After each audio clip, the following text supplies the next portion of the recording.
Okay, I'd like to call the September meeting of the Historic Preservation Commission to order. I'm going to go over the procedures on the back of the first page of the agenda. The chairman will announce each case and ask interested parties to indicate their presence by raising their hand. Commissioners will discuss details of the case, calling on staff for details. Following this discussion, commissioners may choose to ask questions of parties present. Interested persons may speak to support or protest the application. The applicant will be entitled to one brief rebuttal. Interaction between applicant and protestants on the floor is not permitted. Persons speaking are asked to approach the center podium one at a time to introduce themselves by name and address and to present their position as succinctly as possible. The Commission asks each speaker to limit his or her remarks to no more than 5 minutes. Following the public hearing on an application, the Commission will take one of the following actions. 1, approve the certificate of appropriateness. 2, continue the proposal. Or 3, deny the proposal with prejudice, which means the application may not be resubmitted for at least 1 year unless the Commission determines that circumstances have changed. And finally, or deny the proposal without prejudice, which means the applicant may reapply at any time. When an application has been approved and after a 10-day protest period has expired, the Historic Preservation Officer will mail the CA to the applicant. City construction permits cannot be issued until the CA has been issued. And then contact HP staff for final design review inspection or to withdraw items that will not be completed. And also, any person aggrieved by any decision granting or denying a CA may appeal to the Oklahoma City Board of Adjustment. All appeals shall be made within 10 days of the Commission decision by filing a written notice of appeal with the clerk of the Board of Adjustments. Okay, if you would also turn off your cell phones, please. Paula, would you call the roll? Alan Brown. Present. Jeffrey Parks. Suzanne Broadbent. Present. Heather Clemmer. Present. Neela Crank-Clements. Greg Eddington. Present. George Massey. Present. Mary Jo Meacham. Present. And Ann Zacharitz. You have a quorum. Okay, thank you. And I got those out of order. So we'll skip the meeting process. I already did that. So item 2 from the Office of the Historic Preservation Officer. Just wanted to remind the Commission that we have a all-Commission committee workshop coming up December 9th. That's the training we have for all of our design review committees, Arts Commission, Planning Commission, et cetera, that we try to have annually. And then this is not on the agenda, but we'll also be having we're having a wood window hands-on workshop week after this. It is full with a wait list. Some of you are coming, but just to announce that that's happening, we're really excited. And then November 9th, we'll be having another one of our trainings for realtors about buying and selling and living in historic districts. So those are just some upcoming events. Okay, great. Thanks, Katie. Item 3, acceptance of the minutes of the previous meeting. Anybody have any comments, or is there a motion? Move approval. A second.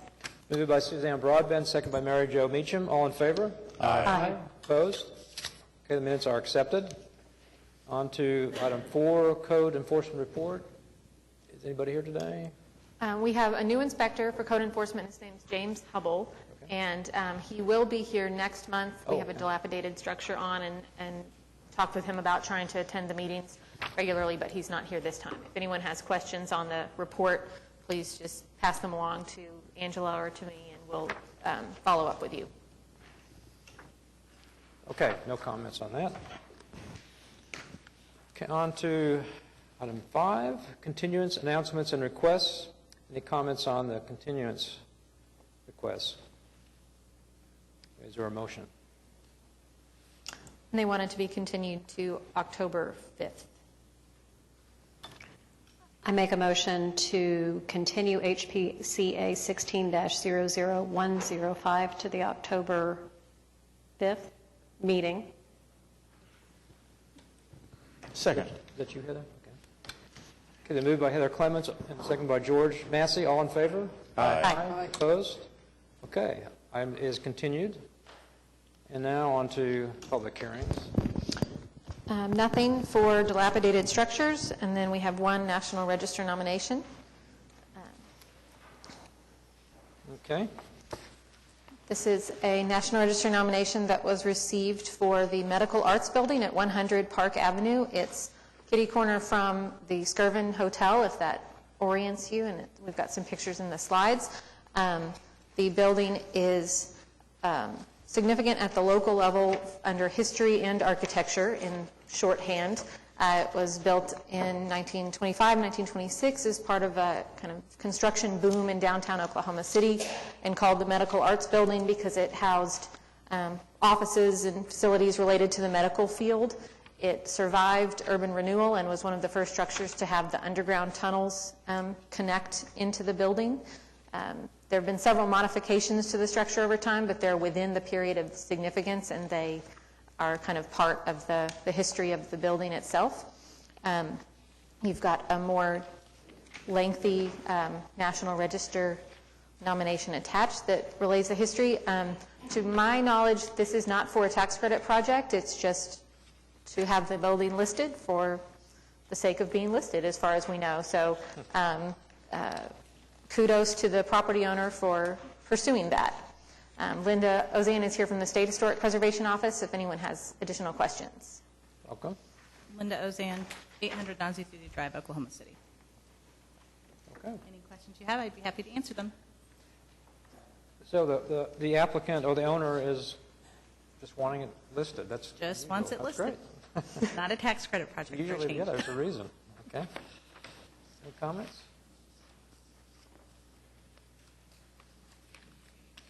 Or a motion to recommend this to the council and adopt the resolution? I make a motion to recommend NRHP 16-00004, the nomination of the medical arts buildings to the mayor and city council, the Oklahoma Historic Preservation Review Committee, the State Historic Preservation Officer, and the keeper of the National Register, and adopt the resolution provided as part of the staff report. Is there a second? Second. Okay, it's been moved by, I was scared there. Moved by Heather Clement and seconded by Greg Eddington. All in favor? Aye. Opposed? Okay, item is Thank you. recommended. Thank you.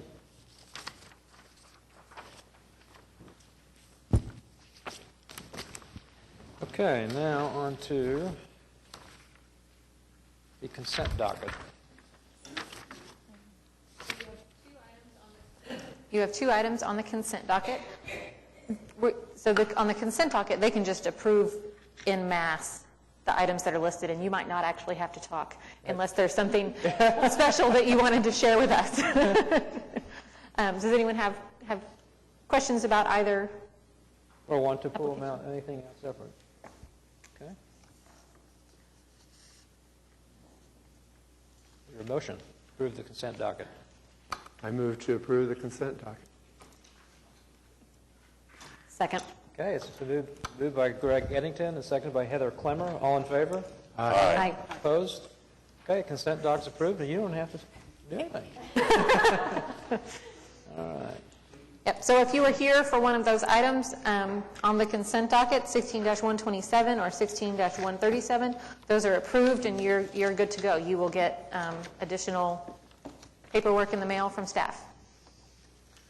Okay, on to cases for individual consideration. Is the applicant for item 8 present, 434 Northwest 20th Street? Okay, this is listed last, but we would like to move you up between 3 and 4 to put it back in order.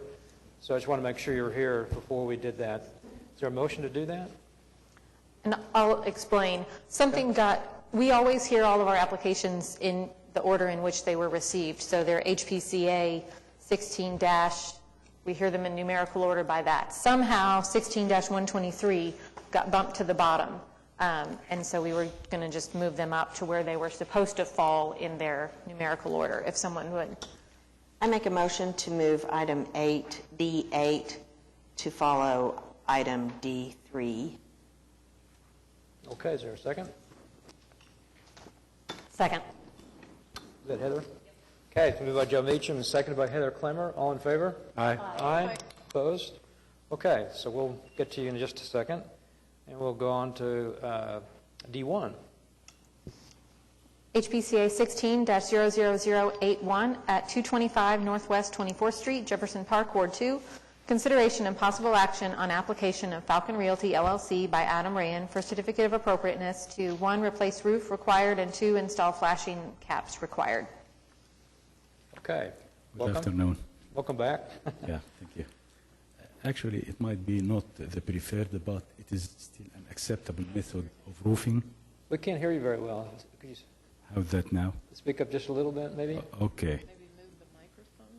Yeah, maybe adjust the microphone a little bit. It's very soft. Is that okay? A little better? Go ahead. Is that okay? A little better, yeah. Okay. Actually, I'd like to say it might not be the preferred method, but still an acceptable method for roofing. At least the roof right now is watertight. It might be possible to restore the parapet and the cap as part of future re-roofing at a later time. Going forward, clearer instructions for flat roof repair from commission and staff that might be helpful. So it is really hard right now, as it is. It is not that easy to change anything. The flashing is there. If you'd like me to paint it at any color, it would be okay. The color you prefer, I could do just to cover it. And at the time being, it is really hard to change anything in there more than this. And I hope that for the next trial of repair or roofing, we could just do whatever you want me to do. I'm having trouble understanding. Did it quite catch that? I mean, it would appear to me after I read the information that perhaps staff has worked with the applicant to come to maybe a solution. Angela and I each have met with the applicant numerous times, and we tried to think if there was a way and what that way would be to keep this project moving forward while not kind of creating a slope of saying that, oh yes, this is now the acceptable method, but saying, you know, this is not the preferred method, and for future projects, this is not how we would advise people to do this work, and by all means, we will, and we already are asking for more information when we talk to people about flat roof replacements, about this type of detailing. So as I understand it, that they're saying it's a unique circumstance, but based on the fact that it was installed without a CA in some regards, but that if you ever have to do any future roof repair, that this method, you might have to take that off of the parapet and do it the correct way.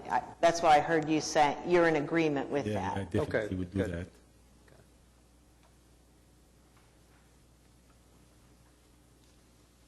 Katie, do you feel like that the way that you all read this, if somebody came in to ask for this method, that we would be able to say that was a one-time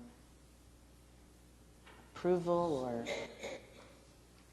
I guess I understand it, and I just want to make sure that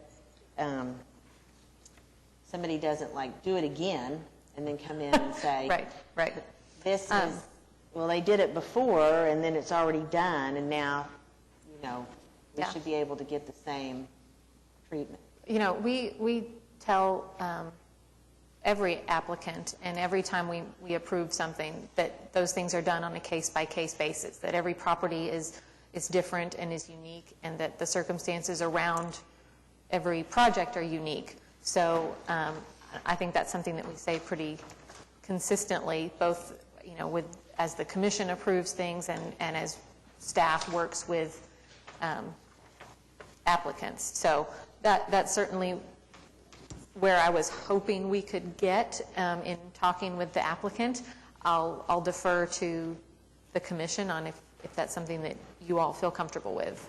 So as I understand it, you are proposing to have a metal cap fabricated and installed and painted to match the color of the concrete parapet that it's covering.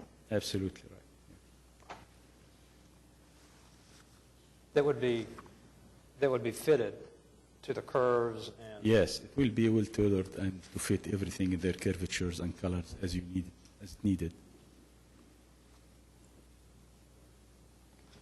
I will commend you for continuing to come to the meetings and try to work this out. And I understand that this, I commend the staff too, but I'm going to go ahead and make a motion to approve HPCA 16-00081, items 1 and 2 with unique circumstances and conditions and the specific findings as listed by staff in the staff report.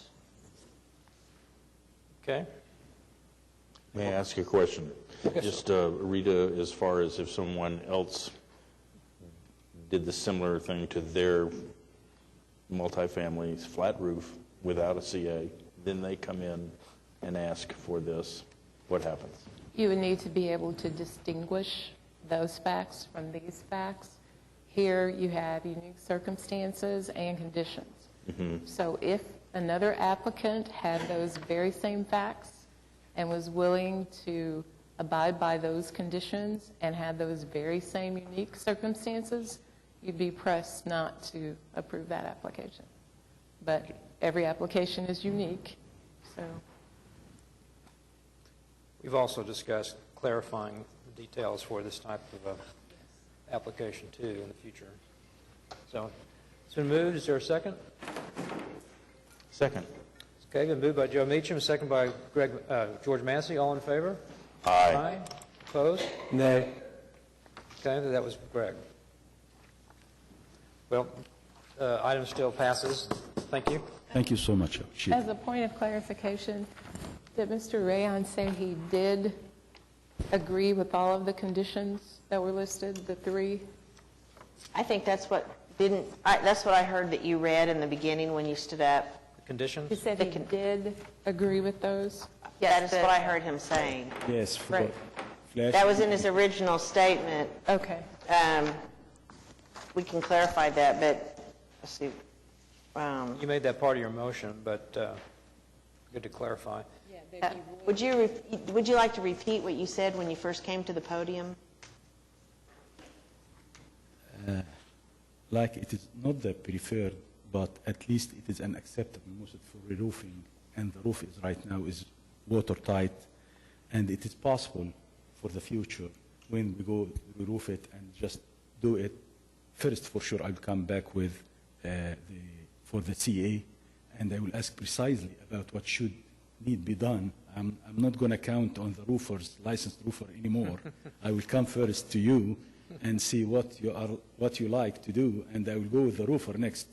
I'm going to flip the thing. But this would be for later on.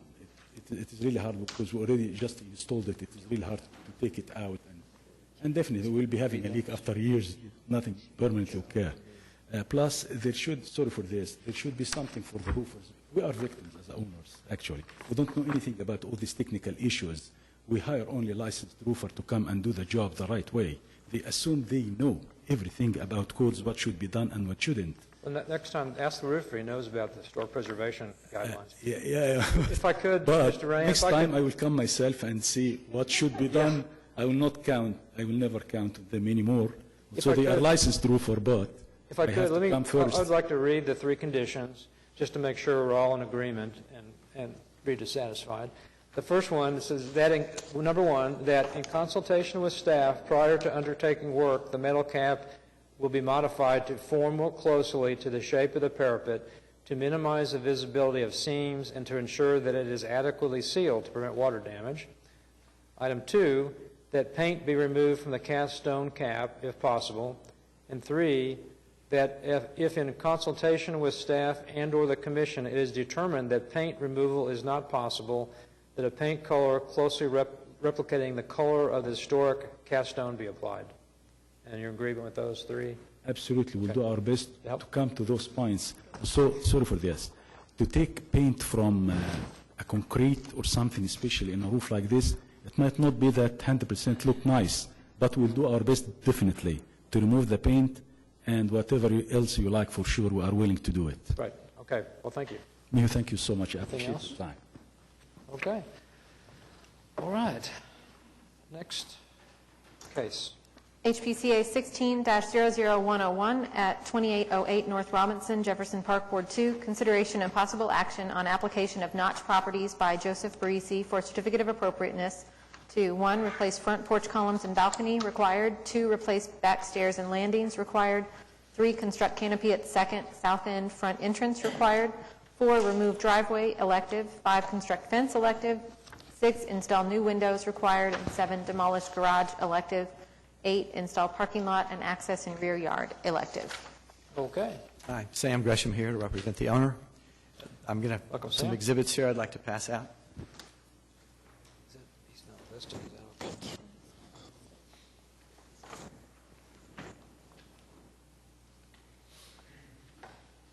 The pictures I passed out are the earliest photographs of this house in its current condition. I show you this one because I wanted to talk about how we got here with this construction.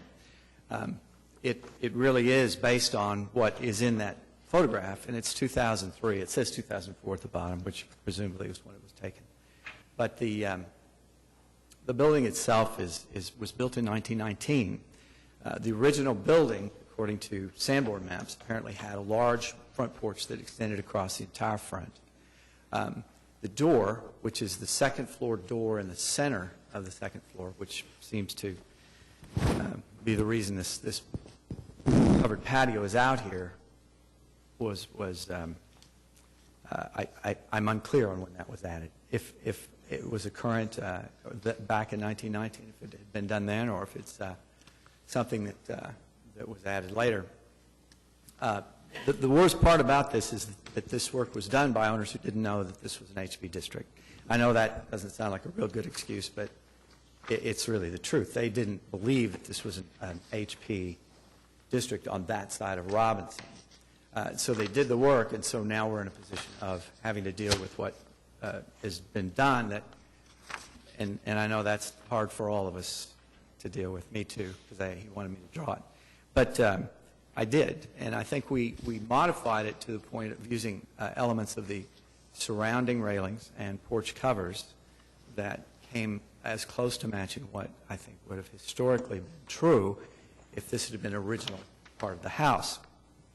This is not the original part of the house. The house used to be a wood-sided house, wood siding. You can see it behind the brick. The brick veneer is very contemporary.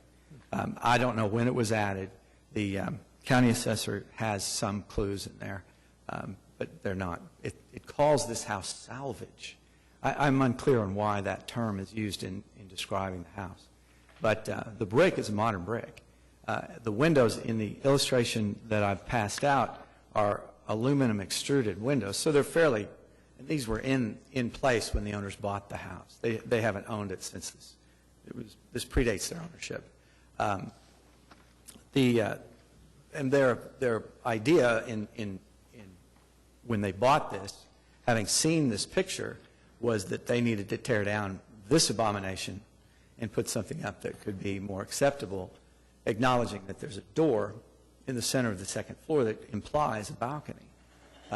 Otherwise, a one-story porch roof would have been a great idea all the way across. As I said, the original Sanborn maps, which Angela showed us, has a porch that appears to go all the way across the first floor. The concrete on the first floor doesn't go all the way across. It stops about 8 feet short, making it to the north end of the house. So it's that's a great garage, isn't it? There's the end of the front porch, which is where the balcony has been terminated. The structure doesn't look like that now. They've modified it a bit.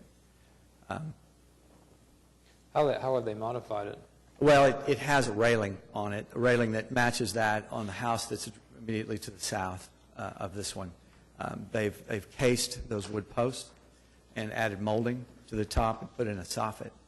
Okay, well, those are two questions I was going to ask. If there was going to be a soffit, and what Yes. type of architectural detail might... 'Cause right now, it kind of looks like a deck on the back of a house. Is it in the picture? Do we have any pictures of its current condition? Oh, no, I didn't bring any. I thought they were in.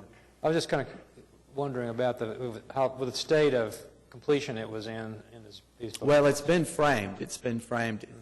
That condition is, I mean, it's earlier. It's in the process of being built, obviously, but. It's not in the staff report, but it is, I mean, it's not in the PowerPoint, but there is a picture on the last page of your staff report that shows the columns with the railing. Okay, there it is. We soffit. have this. Good. Good. I don't.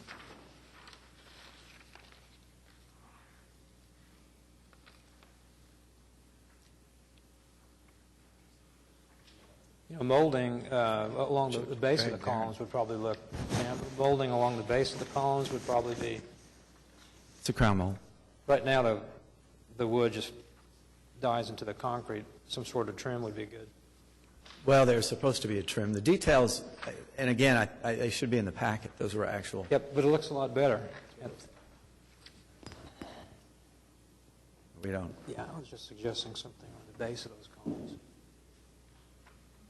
It does look better, a lot better. Paula. Thank you. Can you project that up there? I do have a question Is that in that, admissible? I guess I still don't understand why when, we have a picture of when staff took after the CA was applied for, and staff took a picture, and there is no railing, and so between the time the applicant applied for the CA and then got approval, has no approval, continued to work on it. build the structure. It's confusing. There was a railing up there. They changed it to the railing that's like the one on the house to the south. Yes, you're right. They did continue work. And the effort was to try to promote something in terms of what they thought was an appealing and attractive balcony. So, is it meant to be painted? It is, yes. They stopped, well, for reasons that they don't have a CA, and anticipate that. Our appeal today is really, and I know this may be inappropriate from a legal standpoint, but asking what ideas, what you guys would, how you feel about it, and where we should go with this. We have one more continuance, if need be. But again, I would emphasize that what we had as the only historic condition that we could uncover in terms of an elevation was this metal thing, this metal and wooden thing that was unpleasant to look at. I mean, to me, replacing this, which was pre-existing, with this, if it's detailed appropriately and painted, would be much better, but I don't have a better solution. There is the door on the floor that kind of demands something. The door is quite old. He admits that, I mean, even though the door that had been in, the opening was rotten, the jamb itself inside and everything about it was much older and a much earlier vintage than even this. So this door, I don't know at what point that door was added or if it was always a part of the house. Mm-hmm. We have no evidence of that. We just have, this is the oldest picture we could come up with. So. What do you guys think? So Sam, were you saying there's no door in this picture you gave us? No, there's a door there. I'm sorry, the tree Kind of gives hard you to a little tell there. difficulty. The tree's right in the middle of it. It's right behind the tree. But yes, there indeed is a door because there's a balcony there. The balcony and the. Oh, I mean on the first floor on the right Oh no, side. the tree is also in front of that on the first floor. So that door is there There's in a this front picture door too? here and a front door on the second floor.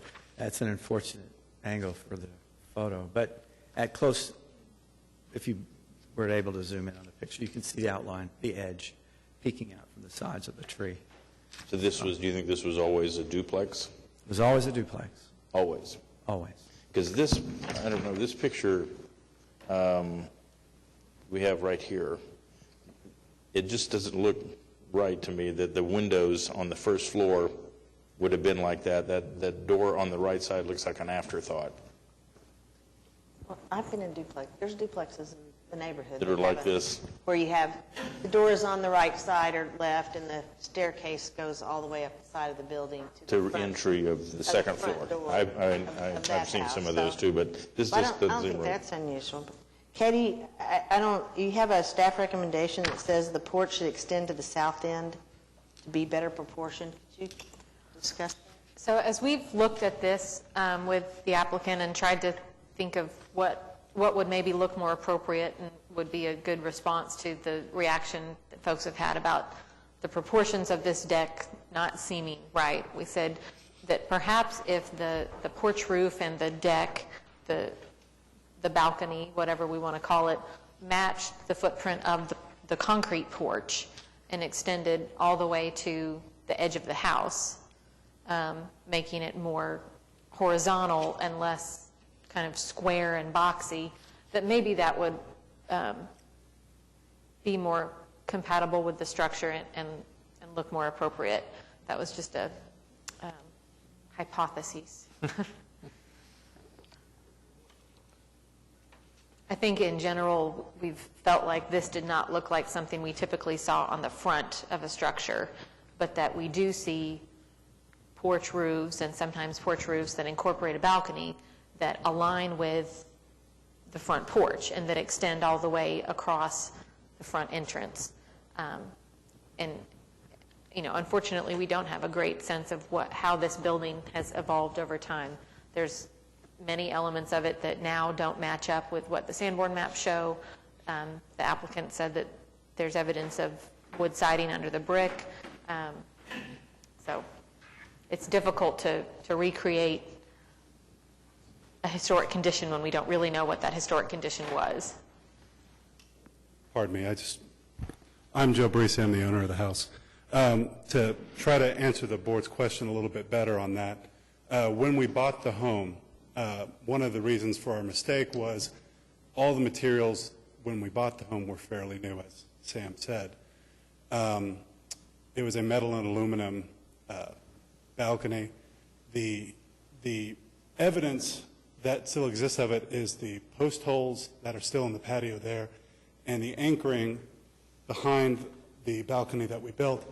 We simply used the ones that were there when we tore that old hideous balcony off. So what you said, I'm sorry? ingrain, what did you say? The anchors. Anchors. In the brick, where we anchored that second story up. Okay. We used the very same ones that were there before, and if we were so inclined to rip off the balcony, I could show you where those anchors are. Also, as Sam said, that door, when we bought the home, and again, I'm not quite sure when it was added or what happened, but I know that there was improper insulation made, and all the wood around that door to the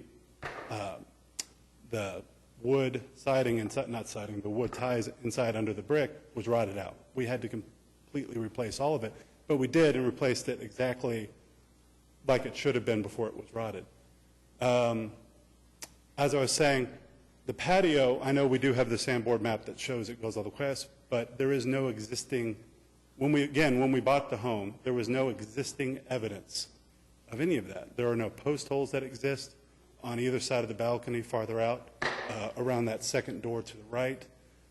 There are no marks of masonry marks on the brick or really on any part of the home on the front exterior that would suggest a larger balcony.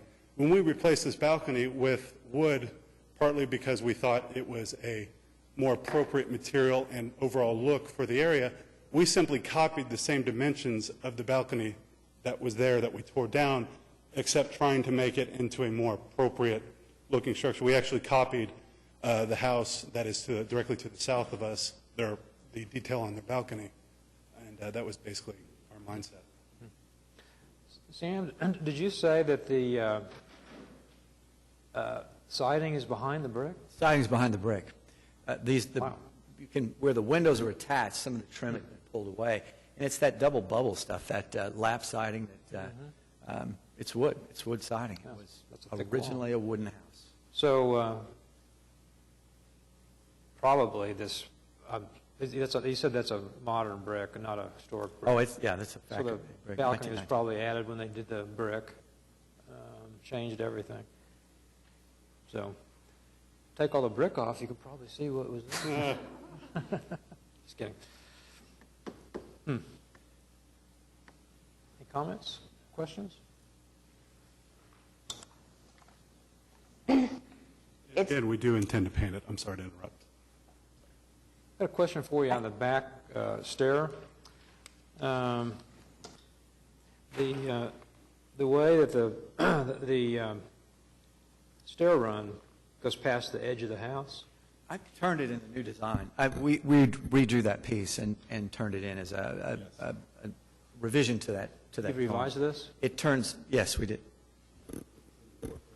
Should be in there somewhere, The deep in that site pile plan, of paper. site plan still shows it going straight. I least the believe one- it is. The last I checked the report that Angela sent me, we did submit to make it even, to turn it in so that it will be even with this side of the building. It will no longer come out as it does now.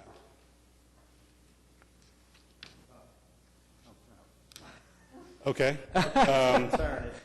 It will. It will. Landing, I'm sorry. So it's going to, Yes, it will turn. it's going to come down and then it's going to turn back? Turn in, sir, yes. Apparently not. I must not have sent it. I have a lot of versions of the drawing. Alan, you've never had a mistake like this, have you? You sent the wrong. Things never change when I'm working.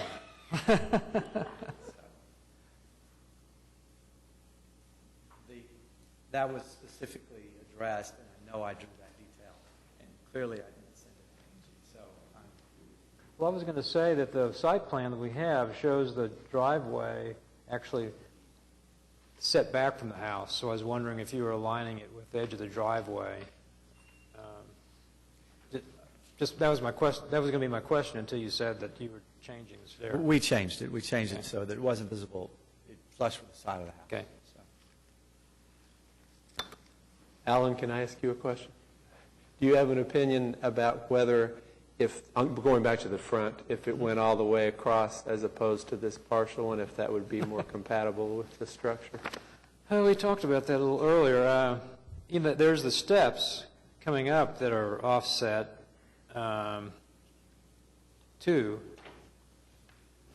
And the left side of where the front balcony is now would still be in the same place, which intersects in the middle of the windows, or goes through the window space.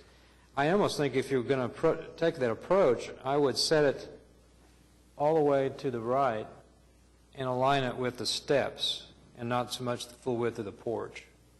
So the left and the right side of the balcony would not be in front of a window. Does that make sense? Because of everything is sort of asymmetrical, and that seems like that would be appropriate to me. What do you think, Joe? Would you repeat that, Alan? I So mean, I'm looking at the front, and I understand that it looks so imposing that you can see those steps aligning with the two entrances. The porch is wider on the left, and the left side of the balcony now intersects the window. So if the whole thing was moved so it more or less aligns with the steps, Right. then the balcony wouldn't be in front of any of the windows. I'm in agreement. It seems like that would look better, possibly. Is that your question, Greg? May I have a quick clarification? Are you saying that, in your opinion, you would like us to move the balcony as it is now off the left side window to make it more flush with the stairs instead of the doors? I mean, I think that the one thing that, or the first thing that looks unusual is that the columns are in front of the windows. And Right. I'm in agreement with Alan that if you took the left column and you put it to the left of the doors, and move the right column to the other side perhaps of the, I mean, it's, You have to move the little roof area. right. I have no idea. Well, if the brick was added, that's not original either, so. Again, none of it is original. Right. It's, Maybe a porch. all of it is a new construction, and again, we simply copied Right. what was exactly there before the I same don't dimensions. think that that's, I mean, none of it's to be. that's not really, to talk about if you were historic. copying it exactly, there wouldn't be an, if you were just repairing what was there and doing exactly what it was, then, I speak of the dimensions, ma'am. okay. You put something new in the same place as the, Yes. as the previous. There was no repairing the rusted, frankly, rotten structure Right. that was there. It was, frankly, I believe, a death trap, but I was scared to walk out on it. But, yes, we simply replaced the dimensions of what was there.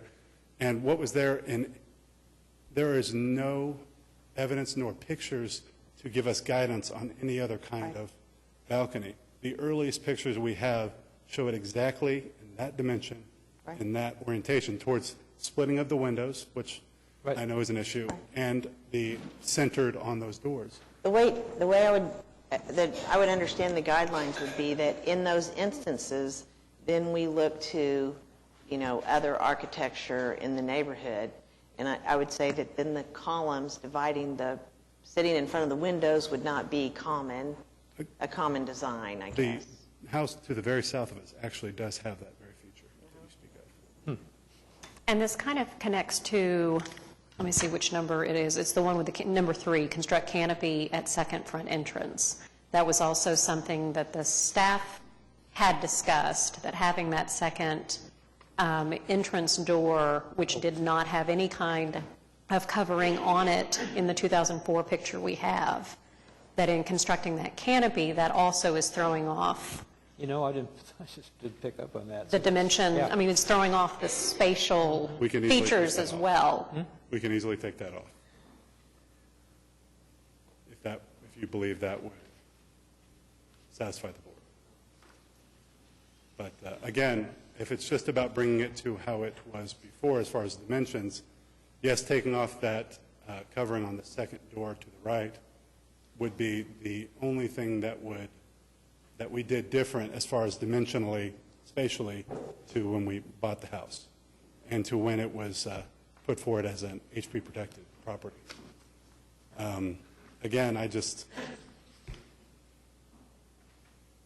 we had no guidance on it, and we just tried to use a safer, approved material that looked more consistent with, in fact, as Sam said, he basically copied the porch to the south of us. Again, we are very willing to take down that other covering. I feel that extending the patio out would really, we're arguing that it looks too boxy and too big for the front. I don't know how making it larger would help that. Also, again, it is centered on those doors, and that's how we found it. We've been struggling with this for a while. I bet. The one you're talking about across the street, do you know if that's historic or is it? No, sir, actually, it is a modern metal apartment complex. There is nothing historic about it. Also, speaking of the house to the south of us, the house adjacent to that is also a very modern style apartment complex with corrugated metal and everything, and I'm kind of curious how they got through with that. But so we copied the one that is more historic, that is directly south of us. They're exactly on the railing, and again tried to use wood instead of that horrible metal. Again, I would like to point out there was no saving any of this. It was improperly installed, and it was horrible. We actually have photos, if you like, I can give them to Angela later, of the rotted out wood, the completely rotted out wood to the point that it was of the consistency of sand that existed behind all the windows, the doors, much of the fascia, and around there. Anything that had an anchor point to the brick and was installed was improperly done, and it was rotted. So none of it was salvageable.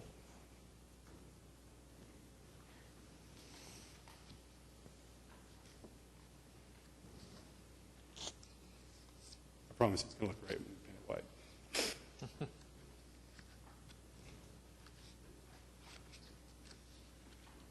Could you clarify for me, you mentioned the windows. Yes. Are the windows that are in there now the windows that we have cut sheets? Actually, we are, Angela, did we put the sheets? Yes, okay.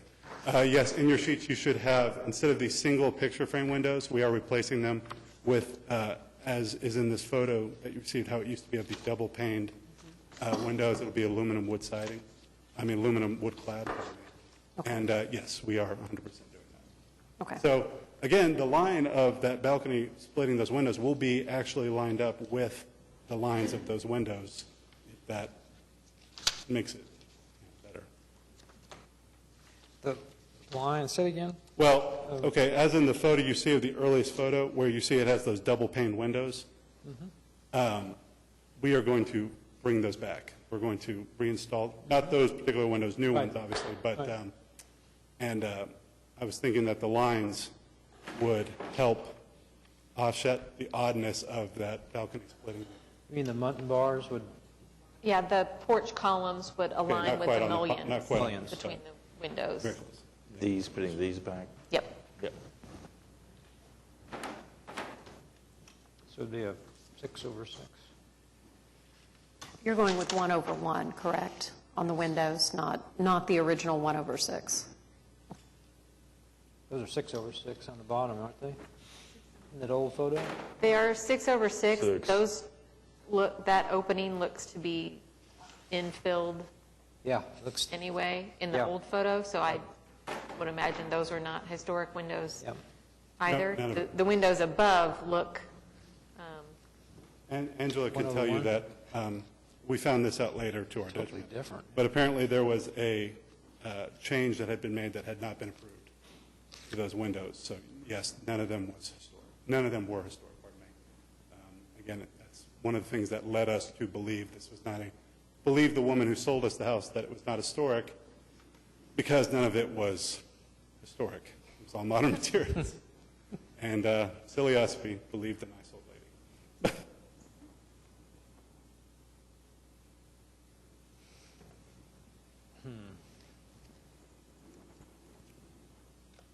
Also, we misunderstood the term non-contributing historic.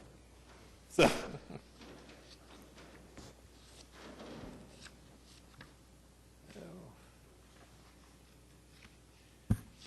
Are there some items we could agree on in terms of the elements of this application? Just in order to continue whatever items you guys feel uncomfortable with. and lower my But if there's there's 7, 8 items here. Are there some that we can cover with, that seem less controversial and a little easier too? I'm in agreement with staff for the ones that they would like to approve, which would include constructing the fence, removing the driveway, installing the parking lot, Garage? and installing the windows. Windows. Demolishing the garage? The garage is not, Continued. the garage is not recommended For demolition? for demolition by staff. Really? That's surprising. That the structure has not been demonstrated to meet the criteria for approval of demolition. It's thermite written. Which are, I'm not, I mean, that's, As you can see from the photos, I do believe the only thing holding it up are the wood planks and 2x4s that are on the other end. It is one other strong earthquake from falling right over. I would, have you checked it Sunday? Huh? Did you Actually, check no, it I haven't. It could very well be done. Knock on wood. I would agree be hard. to make a recommendation for demolition of the garage. You would? I would, after seeing the pictures again, yes. Okay, do you want to try to I will, get something I'll make a approved? motion. I'll make a motion to approve for HPCA 16-00101 to approve item 5, construct the fence with the specific findings as noted by the staff in the staff report. To approve item 4, remove the driveway with the specific findings as noted in the staff report. To approve item 8, install a parking lot as with the specific findings as noted by the staff in the report.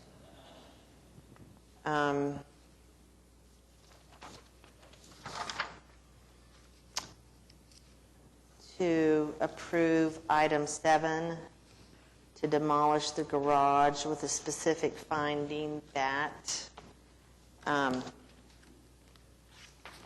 however we say it, that it is a historic structure and that will be an adverse effect on the district. However, it is it's a threat to health and safety. Okay. That specific finding can be written as staff generally writes it, Okay. not as I just said it. Mary Jo, windows, I'm sorry, windows as well?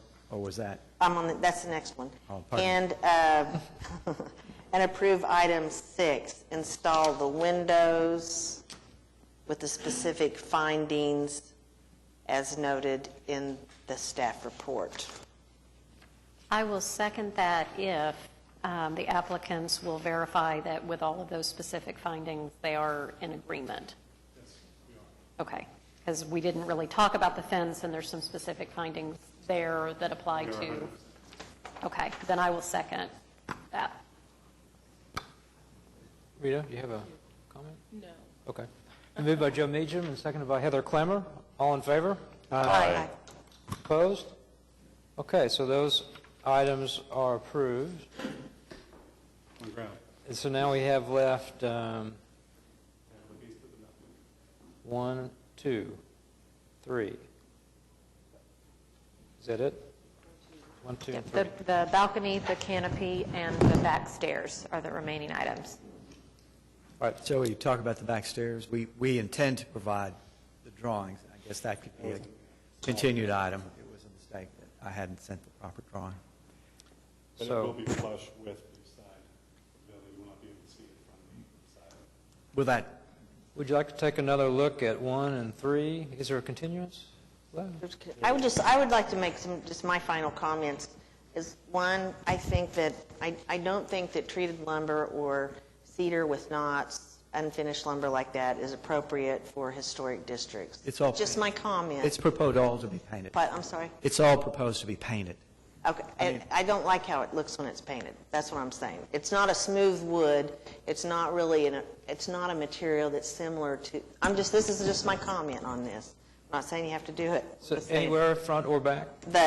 When stairs, and particularly front, it's not so, on the stairs, we generally allow for decks. The rear stair, to me, is more similar to a deck.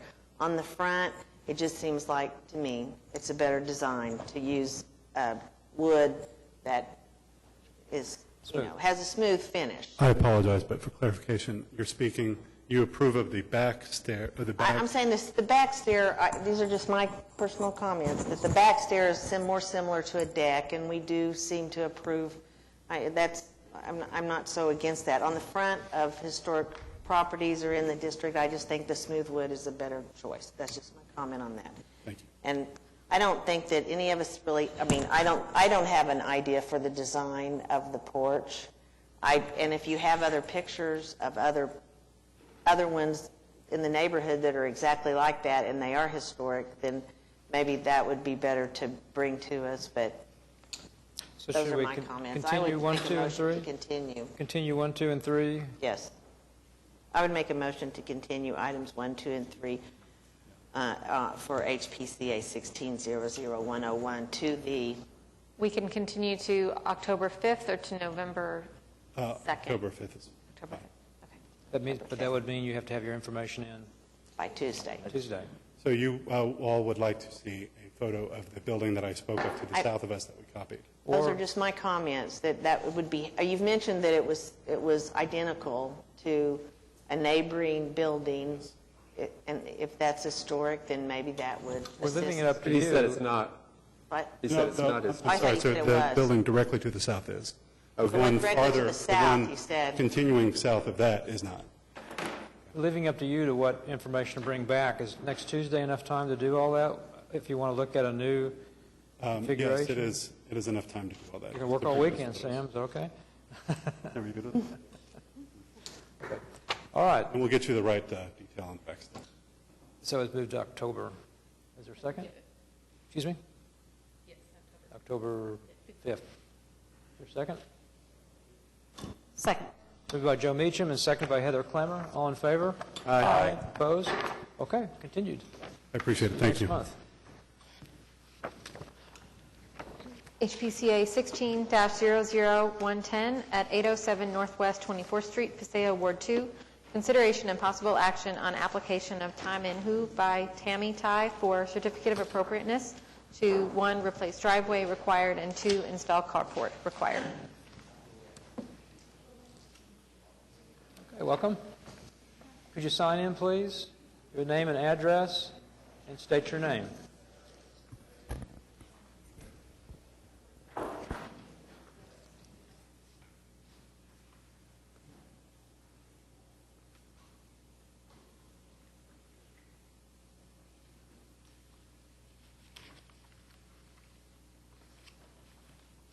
And you could you state your name? Minh Thai. Okay, thank you. All right. Any questions on this application?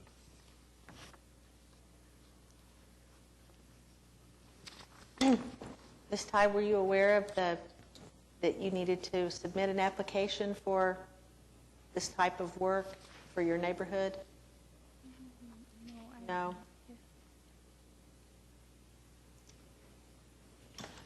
Staff's talked with the applicant a little bit, and it's your uncle's house? Is that correct? Okay. And so they purchased the home and didn't realize that it was a historic district and that this type of work would require review, so.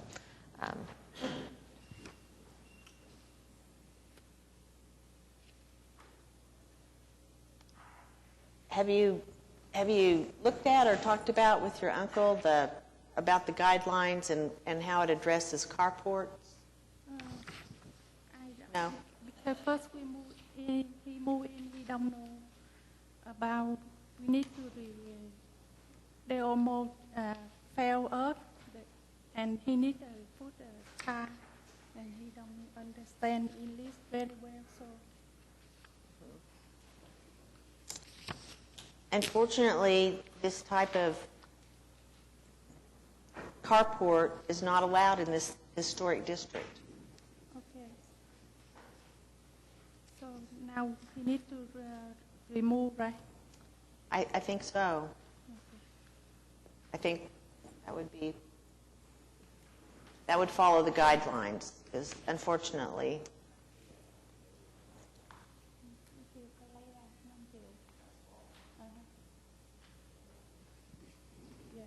Okay, he remove.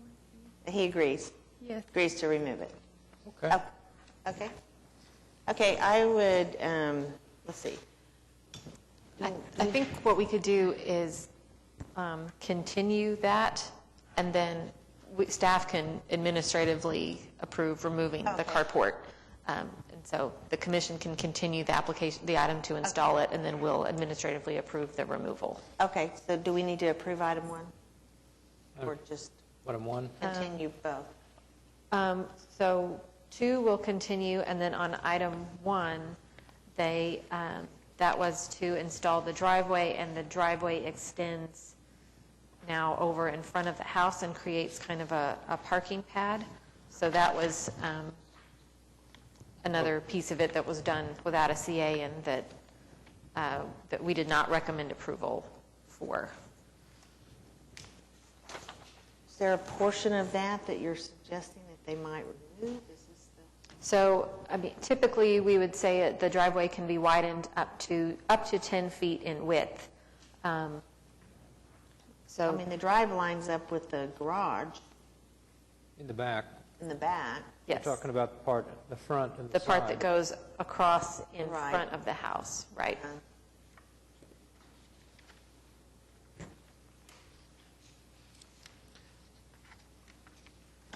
Do we know how wide it is at the sidewalk? That doesn't, is that wide enough?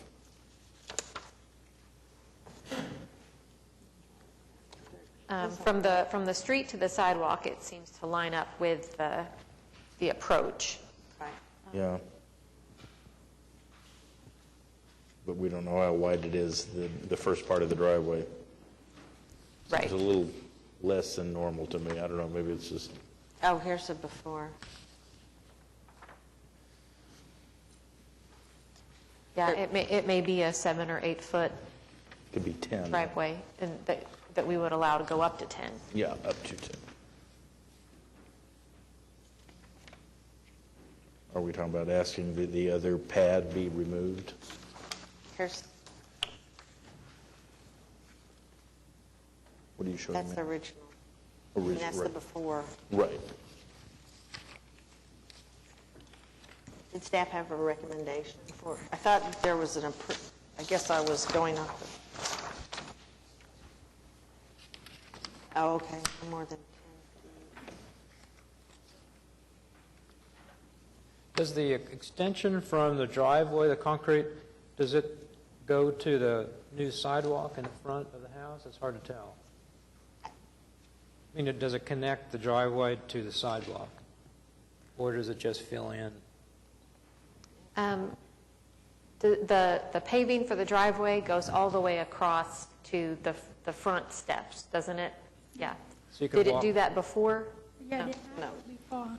There was a sidewalk Yeah. before, but the whole area wasn't paved? Okay. No. Okay. Because the sketch doesn't show Yeah. that. Hard It to see shows the it- sidewalk. Oh, it could have been. It looks like a lot of the sidewalk was gone in the old photograph. So it looks like they just filled in from the driveway and the sidewalk back to the house. Right. It looks like really the part that's filled in is maybe the flower bed under the Yeah, window. right. I mean, I would make a motion to approve the driveway if there was an area cut out for a flower bed, would make it look more like the original. In the front? Return it so that it's truly a 10-foot driveway and a regular sidewalk? I would just ask for, I mean, the side is just kind of like I would just ask for the area in front of the house to have a green space. From the front of the house? The front of the to house. si- From the What would be a sidewalk? Right, from the, to make just a sidewalk, so that from the house to the sidewalk, there's a green area like in the original photograph. Yeah. The rest of the driveway, in my opinion, can remain. It looks like from the photo Who is your- dated 3/9 of 2016, there was no sidewalk going from the drive to the house. That was all flower bed. Right. So There all of wasn't that any concrete drive. was added. Right.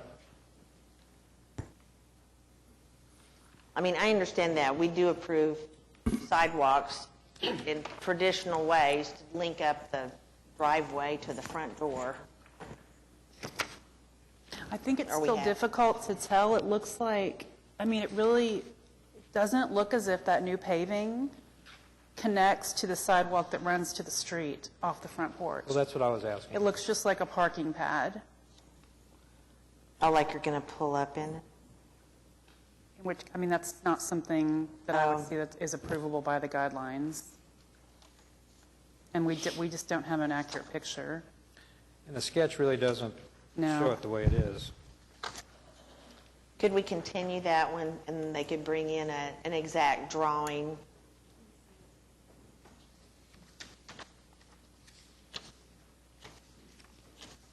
What we're having trouble with is when we look at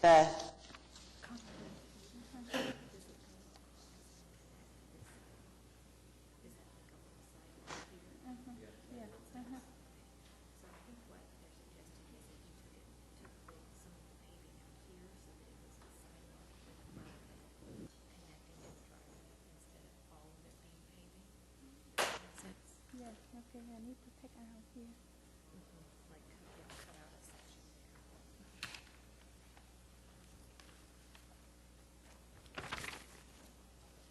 Okay, thank you. Chỗ này kìa.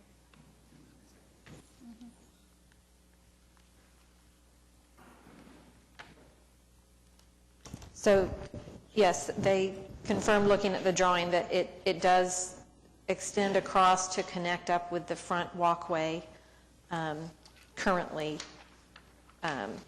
This picture on the very back of the staff report is kind of the paving, and that goes across and lines up with the walkway and the steps, but that they would be willing to take out a portion at the front of the house to return that to, or to make that a sidewalk to the driveway and not just solid paving. You all could continue that to see revised drawings. I think I understand what you're asking for, if you were comfortable with that, if everyone was in agreement with that and wanted to submit it to staff. If it was continued, kind of like with the carport, is it administratively approvable if it's just a sidewalk to the driveway, or is that still something that would have to come back for our approval? The driveway staff can approve. We typically don't approve a new walkway where there wasn't one. One other question, and I realize I was a little late, so my apologies, but it doesn't appear that a concrete colorant was used, which we would have probably required that had this come to us before the work was done. That's true. It's pretty white, so that's something that we can So we can work with them on. everything. Are you saying that if we continue it, staff can approve changes? Staff could approve the driveway. We typically wouldn't administratively approve the sidewalk because there doesn't appear to have been one there previously. Could we approve the sidewalk with the condition that staff has to Yes. finalize? Yes, plan. Yes. I'd like to add something. I know you said that you were fine with it, with just the one strip. I would like to see landscape area return on the side back to the part that protrudes. I think we need a better site plan, because there is no sidewalk there. So if we request that, a plan to be developed, I'd like to see that also. Because that concrete, according to the sketch, is 17 feet wide there, and because of the carport, and, to take the carport, you still have a huge pad. So Can we just? I would like to see that. Can we continue both items, and the applicant can work with staff and bring back a measured drawing showing where the concrete is going to be removed? Sure. Okay. Dimensions, maybe? With dimensions. And how you said you were going to work with them on the color of the concrete. Yep. So if we have something we can specifically state in the CA. How do they do that? Can that be done? The color of the concrete afterwards? There's some different options, yeah. Okay. So is there a motion? I make a motion to continue HPCA 16-00110, items 1 and 2, and recommend that the applicant work with staff. So they're going to continue it to a future meeting. We can either do October 5th, which means we have to get some new information from you just in the next week, or we can do November 2nd. Can I have a November 2nd? Okay. Yeah. Okay. Is there a second? I'll second that. Okay, it's been moved by Joe Meacham and seconded by Neela Crank Clements. All in favor? Aye. Opposed? Okay, items are continued. Okay. Thank you. Thank you. All right, now we're going to take, out of order, or actually back in order. Number 8. You want to announce that? All right. HPCA 16-00123 at 434 Northwest 20th Street, Heritage Hills, Ward 6. Consideration and possible action on application of Brandon Swearingen for certificate of appropriateness to make numerous renovations and alterations to the structure, and I'm not going to read them all. The commission heard this application last month and continued it with some questions and some requests for additional documentation. The applicants returned with some additional documentation as well as a couple of additional items proposed. And the applicant's here to answer questions. Hello, I am Brandon Swearingen, 434 Northwest 20th. Okay, thank you. All right, what's changed? We have added just a few items, the garage door being one of them, and then also the replacement of the back door.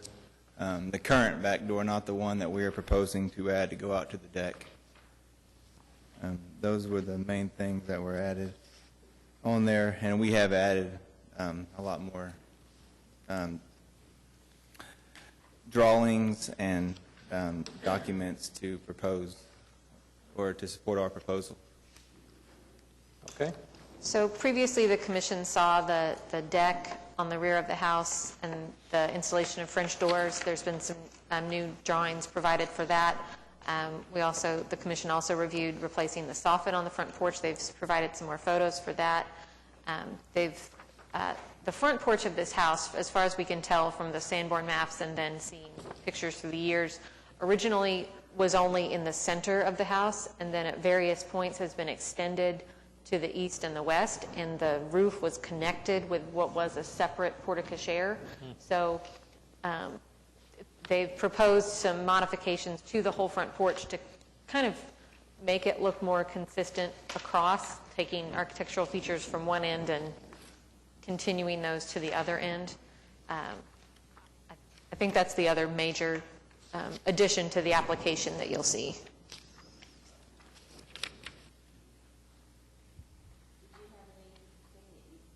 Did you have anything that you wanted to add? Just on the stucco, I know that is a big issue, and I certainly understand it. It wasn't original to the house. Over the years, there have been 3 different methods of adding stucco to the brick. It's very thrown together, and if you can see there from the pictures, it's cracking, so point tucking is definitely needed in a lot of areas. And those main front 2 columns there, those were the original 2 columns of the front porch from my understanding. It only went 8 foot of the front door. It was an 8 foot wide porch originally. From doing our history, the other porte-cochere was added in the early 80s. And then again at that time, I don't know if they added the stucco. There's a good picture there of all the different textures there. Our main proposal to make everything consistent, I think look the best, would be to prime all the existing stucco / mortar and do a stucco that fits the neighborhood that we've done in the past, and that's what we've proposed. There's another good, that's actually at the foundation there, so piers and point tucking would be needed there. And then taking out that door there, going out to the original porte-cochere, and then adding a window to match the other side of the fireplace is another thing that we're proposing. I've read the application. I agree with staff. Note the neighborhood association also was in favor, or is.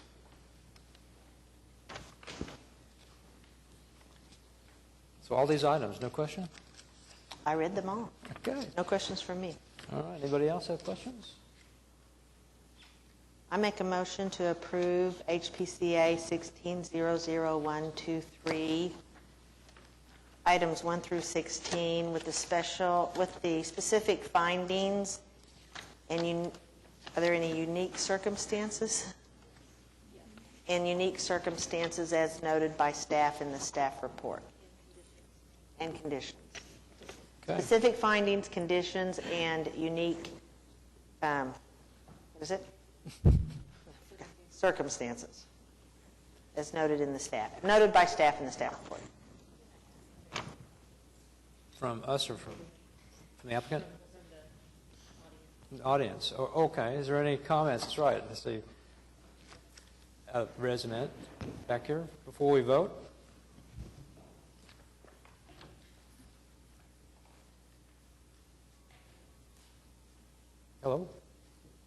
Arundel, 431 Northwest 20th. And I will say, we have met with Brandon, and he has been willing to, try to get this house in order. I think that we had to start from the fact that he did not want to put the front back the way it was originally. That's correct. You didn't ever want to put the porch back the way it was. And so we were piecemealing when we met with him to try to, make the beams the same size and do all this. But I think that this, you all are probably, and even closing that door on the side, allowing a few more original things to be taken away forever than you normally would. I mean, we know this house had had a lot of, bad work, but there was one on 21st that was renovated. George is familiar with it, and it had that same side door. And instead of taking the door out, the contractor put a French door in. So the door was still there, even though it didn't go anywhere. I just think that the precedent you all are setting maybe could bite you in the future. I don't know. Because it was clear how the house used to look from the Sanborn map and from the evidence when the ceiling was taken down on the front porch. The front porch, it was clear how the front porch was. So, I think that we're all working with a difficult situation, and Brandon has been good to work with it, although he did do quite a bit of work before he applied for a CA. And I thought the deck, you all, I guess, liked the design of the deck. I thought the deck didn't look very historic, but then, you all.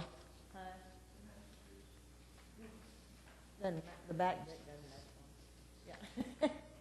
Yeah, no, I don't have a deck. It matches yours. Yeah, I don't have a deck. So, anyway, but I'm just saying, not so much to Brandon, because I think you all are going to approve it, and we're all going to have a better house for sure. But in the way of preservation, I don't know that these are, come to you a lot. I mean, the one that you just heard up on Robinson, you can tell a bit of what the original was like, and then we're all trying to piecemeal them. But I'm just saying, and I think that we've got to start a way somehow that people know they're in a preservation district and come and get their CAs before they start work. And we fought this for years. But Shannon, is there something specific that you think that still could be done as far as the application that would have a better result? Curious about the deck design, if you all think that is an appropriate deck in a historic district. I didn't think that the sort of roughness, I guess it's going to be painted, but it is, I think, rough cedar. I don't know. It says anyway. it says it will be painted. Yeah. I'm in agreement with you, but I will say that we approve cedar decks. Yeah, okay. Yeah. This actually has some pressure-treated lumber. Right. Not even cedar, so. Yeah. And like I said, it's going to be a lot better, and Brandon and his wife met with us, and we're happy about that. But I would hope that Brandon would pass the word to the other investors and flippers in the neighborhood to get the CAs first. Yeah. It would help a lot for all of us, right? I agree, because all of our problems today were all about work done prior to. Right. We talk a lot about how to get that word out. It's very difficult. So, and I guess as neighborhoods, we need to be more vigilant, too. Yes, that would help. Yeah. Okay, that's all. Thank you. Thank you, Shannon. Okay, so we have a motion. Is there a second? Second. Okay, it's been moved by Joe Meacham, second by George Massey. All in favor? Aye. Opposed?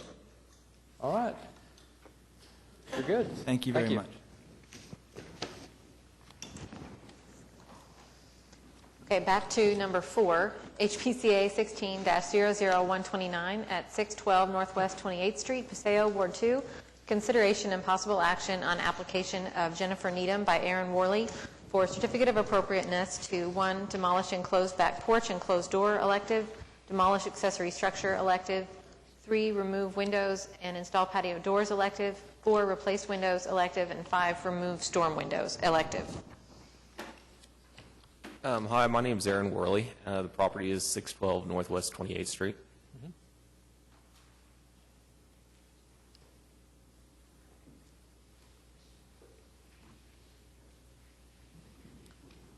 Are you the builder? Yes. Okay.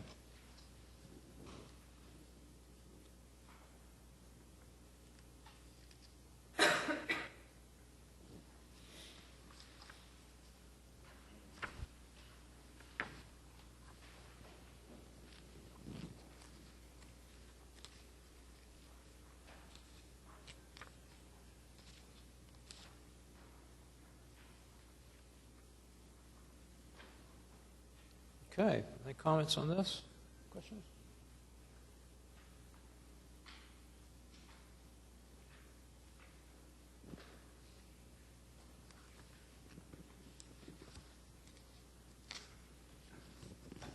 I think these items indicate significant improvements to the house, for sure. I'm impressed she's willing to go through the cost of what she's wanting to do as far as replacing the windows and moving the windows from the back to the front. That's a lot for this house.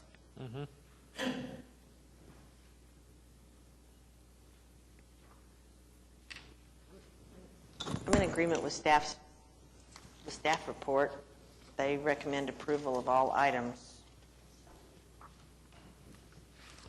I think the one thing we're probably not going to do is remove that door off the back out of the house. If not, maybe replace it with a smaller one, because we're going to use it as a hot water tank closet. You're what? We're going to use it as a hot water tank closet. Oh. There should be a good picture of it. I mean, it's inside that little building there. Right there? But it was the original. No, maybe I didn't submit it. But there is a door inside there that leads it to the kitchen, and it'll stay. Item 1 says demolish enclosed back porch and closed door.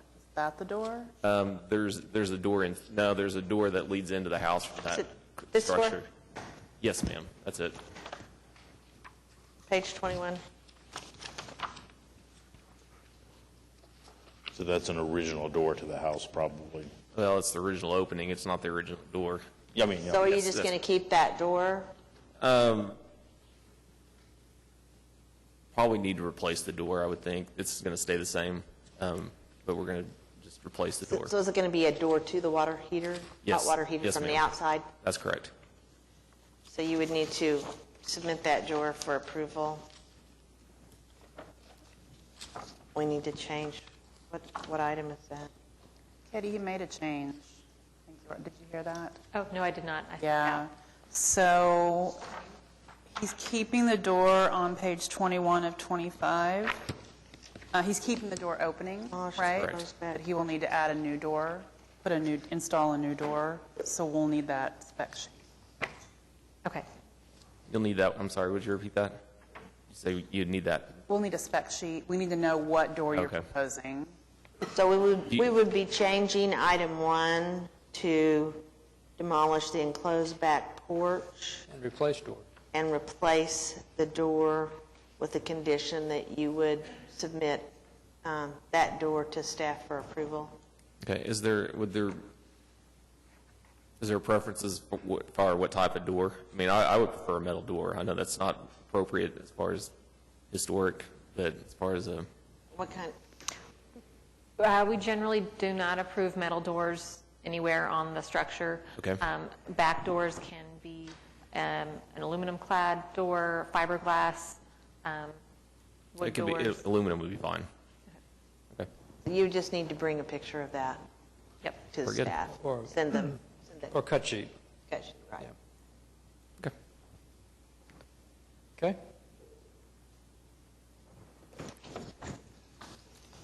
Was that a start of a motion? Yeah, I make a motion to approve HPCA 1600129, items 1 through 5, with the conditions, with the specific findings and conditions listed by staff, and a change to item 1 that approve the demolition of the enclosed back porch and keep the door, Replace the door. replace the door, with the condition that the door replacement spec sheet be submitted to staff for approval. Absolutely. Okay, is there a second? Second. Moved by Joe Meacham and seconded by Neela Crank Clements. All in favor? Aye. Opposed? All right, Thank you. approved. Item 5, HPCA 16-00134 at 529 Northwest 19th Street, Mesta Park, Ward 6. Consideration and possible action on application of Blue Wren Initiatives LLC by Ursula and Valerie Bradshaw for certificate of appropriateness to 3, replace non-historic windows, elective; 4, install French doors at rear addition, elective; 6, replace roof, elective; 7, replace siding on addition, elective; 10, replace portions of siding on historic structure, elective; 12, install new porch, elective; 13, construct garage, elective; and 15, remove northwest carport, elective. And I passed out as at your seats just a few additional photos, because some in the packet were not terribly clear, and some drawings printed. We kind of realized when we were printing that some of the dimensions were not legible on the plans in the packet. They're all in that one packet? This one? Okay. Okay. So, Hi, state your name, please. I'm Ursula Bradshaw, Okay. 529 Northwest 19. Okay.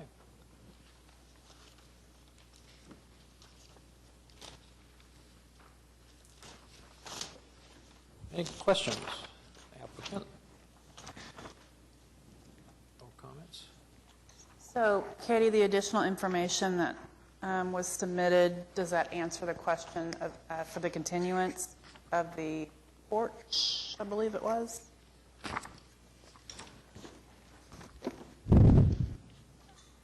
Yes, I believe so. I think the combination of so generally when there's a condition like that in the staff report, even when they've submitted additional material between the staff report and the meeting, we leave the condition in there as part of your approval because it wasn't in the staff report, and then we can make sure that the drawings and all of the information are included in the way that we need them for the CA. But I think we have the measurements and the details that are needed on the porch, although I'll leave that up to you all to decide if you're comfortable that you have enough information.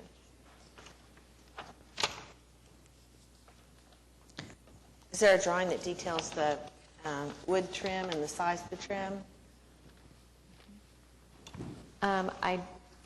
There's not a detailed drawing. There's Several places that it's documented that the trim will be 1x4 wood trim to match what's on the historic structure. There's photos of trim on the historic structure to be replicated, and then there's written descriptions of the various elements throughout the staff report. And the brick that will be used, is that specified? The brick? Breadth, like the width of the wood? The brick.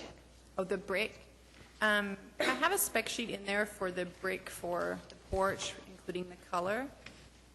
I don't know that it has the actual dimensions of the brick in there, so I can send that to Katie if that would be helpful. Yeah, you're right. I think that doesn't have the measurements. We usually just require that it be not the king-size brick, but the modular standard brick, modular, right. standard size brick.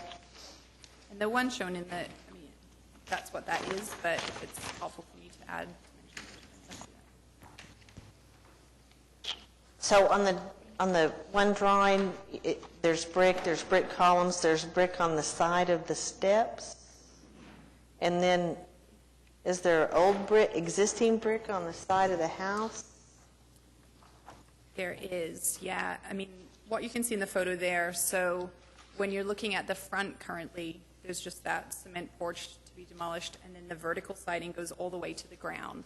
Okay. But on the side of the historic structure, you can see that typical, what is it, roughly 2 feet I see of some, brick. it's been painted.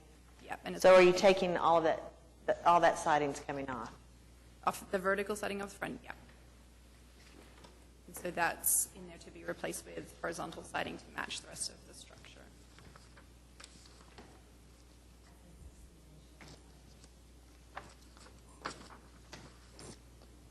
Is there a concrete cap on top of the brick pier? Yes. Do you have that size? It's not showing in the picture. I think in, let me just find. There's one of the diagrams where I kind of labeled out the sizing of everything, all the wood and trim bits on the porch. And so Okay. Let's find that. Okay, I That see. is. Page 25 of the staff report says 26-inch square brick posts, says the height capped with 4 by 5 inch thick, 27 by 5 inch wide cement caps. Yeah. And that's also on page 25 of the report in the label diagram of the porch.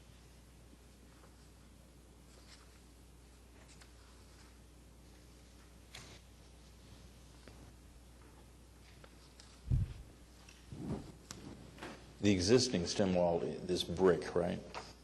Existing stem wall is brick.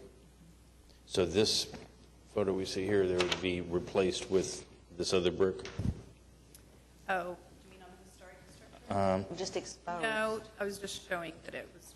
that Oh, it was okay. brick, I didn't, but- it looked like it, I guess it's No, I'm painted. not replacing any brick on the historic structure, down the sides or anything, no.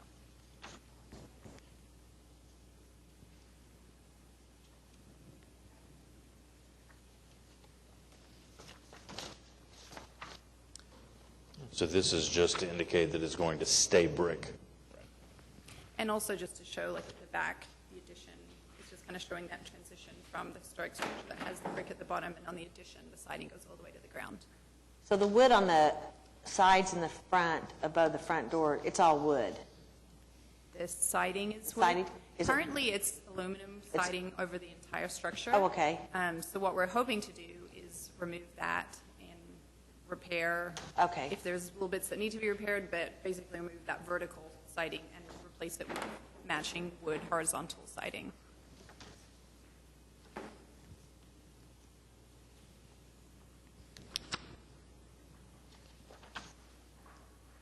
When you purchased, there's always a question I have when there's siding. Did you have a chance to peek behind some of the siding to see what was underneath there? Just in one spot, which is when Katie and I started talking about this, I'm like, I think we're going to take off the aluminum siding, but maybe if we check a few more spots, we might say no. Anyway, but no, I think we are going to do it. But yeah, in the siding, in one little place that we could see, it seemed decent, but the old paint, I mean, there's definitely, I think, going to be rotted pieces here and there that will need to be replaced. But the main thing that we could see is, you know, when the paint is just kind of really old and has all the cracks through and things like that, that's kind of what we could see on there. Because I always worry about on a home with siding and wood siding underneath it, if there's been water intrusion, I mean, it could be a horrible problem with mold and whatever. I mean, you never know what the condition of the siding is underneath it. Yeah. I kind of gulp as I say that this is our plan, but yeah.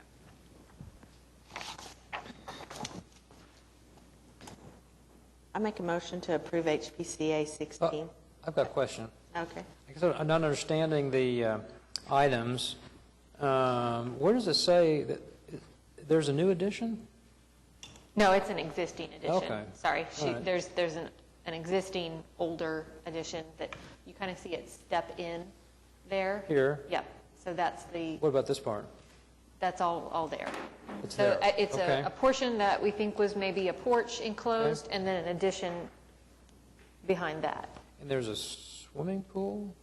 There is a swimming pool. They have already gotten administrative approval to remove the swimming pool, Okay. or fill All it right. in.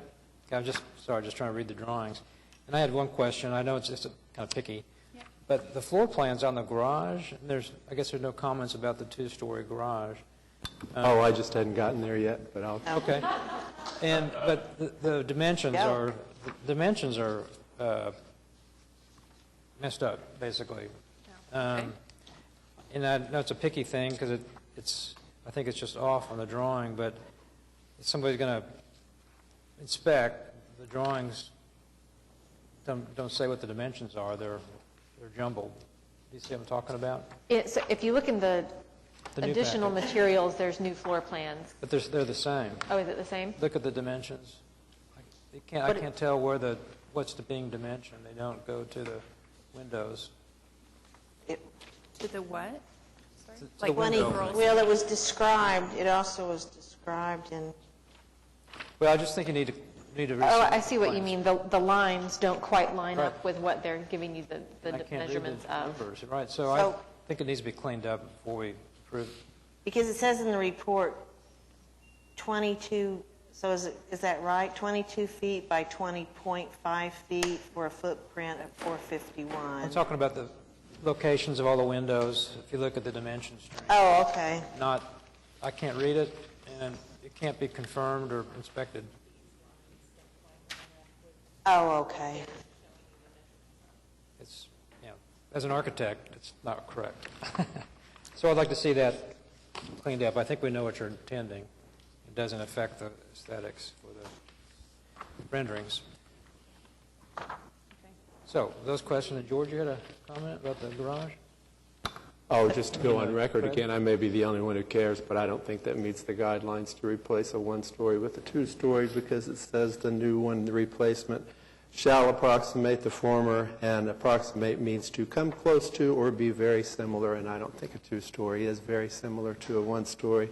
And this one in particular, I don't even, getting past that, which I can't, but I don't think it meets the other requirements either about the two-story ones have to be predominant on the block based on the information that's here. It sounds like on the actual block there's one, maybe. It's like, I mean, Greg, actually I agree with you because we just denied one in Crown Heights in the last 6 months. Same reason. I think, Not last month, in the last 6 months. The one we did in Crown Heights that was next door to the church.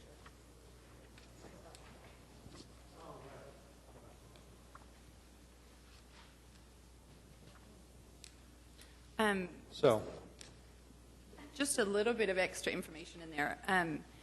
There's one, and this is on the drawing in there from County Assessor, and I can see, especially if you're using Google Earth or something like that, it's really hard to see, but this is one of the things that I thought was really encouraging when we first started looking at this is if you actually stand in the back corner of our backyard and look at that diagonal property, it's in there amongst all these trees, there's a two-story garage right there. And so that's actually one of the things, and I know that because at first I was just walking around the block, and I had also thought, I don't even think they have a garage, so I had marked it down on our kind of plans with that, and it wasn't until I was in our own backyard that I was like, what is that back there?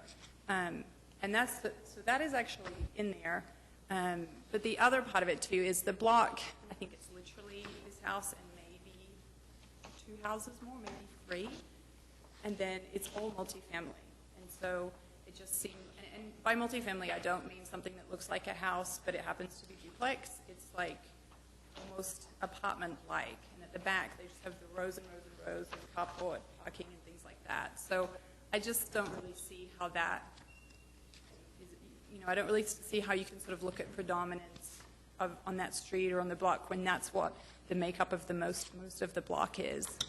And the other thing that I was thinking too is, so on the Sanborn maps from 1910, when you look at our block in the back corner, it shows a square that says 1 auto. Well, if you look at the Sanborn maps for the block behind us, on this same corner, so the corner of 18th and Dewey, one block back, if you look at their Sanborn map, it also has a square in that same corner that says 1 auto, but if you look at it, it's actually a historic 2-story garage. So I don't really know that it's definitive that what was there was even 1 story necessarily. I mean, maybe it seems probable, but I don't, anyway. How did staff apply the guidelines for the 2-story? So there wasn't one there historically, as far as we can tell.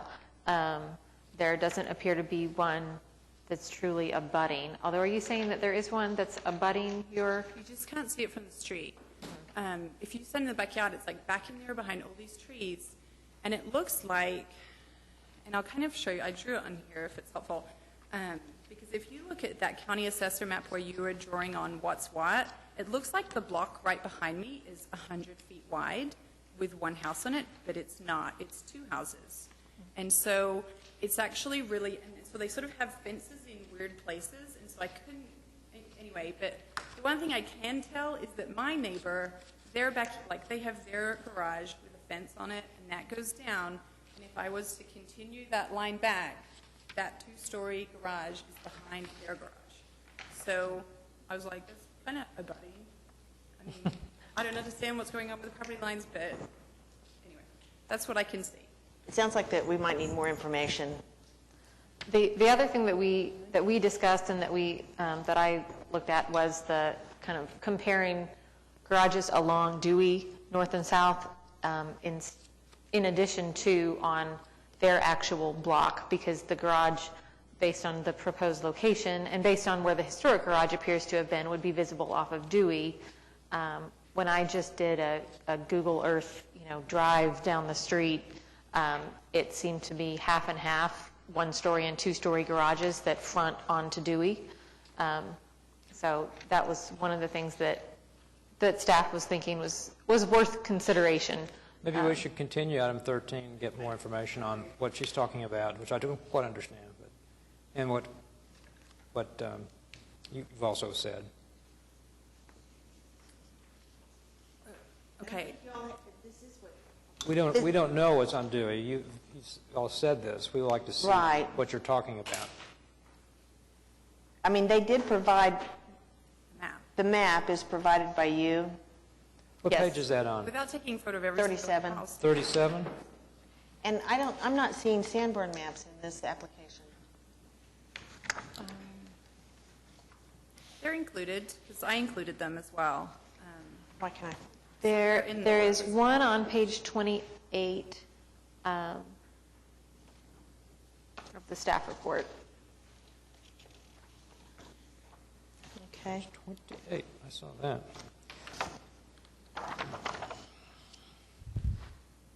Yep.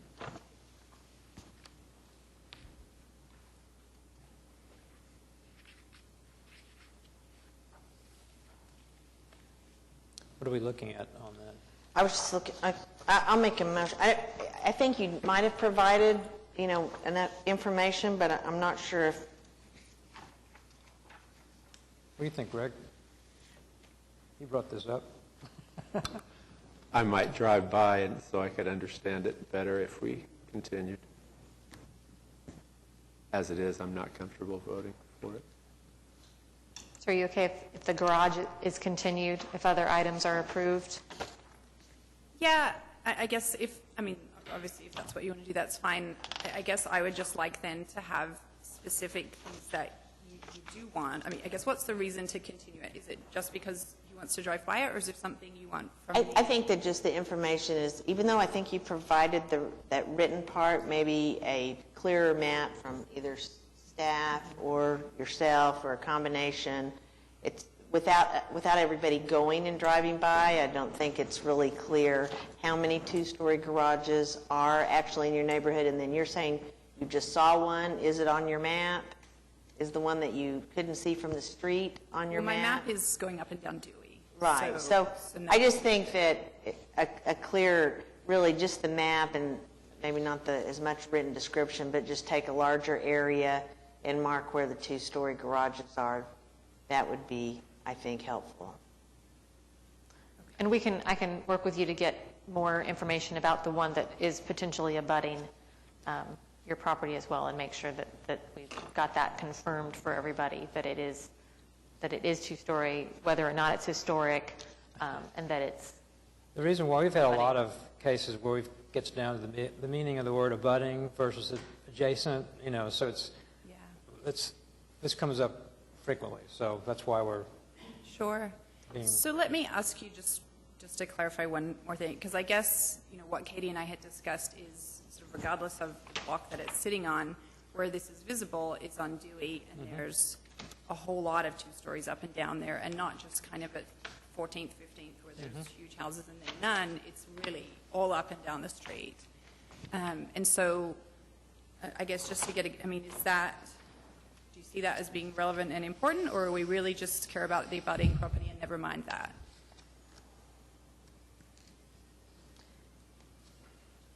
I'm looking at you, Greg. Well, I mean, the problem with my answering that, though, is I'm already off board because we're replacing a 1-story Right. with a 2-story, so I would vote no matter what, as long as. No matter what. I think he's looking at, where 4.4.5, where it says construction of the replacement garage shall approximate the original configuration, form, massing, style. So there is reason to consider a 1-story garage based on that. The original was 1 story, as shown on the sandboard map? And you have proof of that, Of proof of what? that it's 1 story. And so is that because of the Sanborn map that's a square that says 1 auto, or? I guess I just get confused because of what our neighbor behind us has on their Sanborn map, which is the same, and so we measured their garage and have used similar massing. I mean, and you are correct, the Sanborn maps aren't always correct, because when they drew the map, it could have had a single, it could have, the next time they came through, they may have not looked at garages, so, 'cause, I mean, they're not foolproof, but Okay, so I'll work with Katie to try to make more clear maps. So we can do October 5th, which means we would need more info from you by Tuesday? Okay. Okay, so October 5th? So are we making a motion to continue item 5? 5. Is that correct? 13? Oh, item 13, it's number 5. Okay, item 13. And then, what about 15? Remove a carport. Do you want that approved as part of this? Because we're trying to demo that with the pool, so that would. Okay. Okay, so I'm just going to make a motion for the continuing part.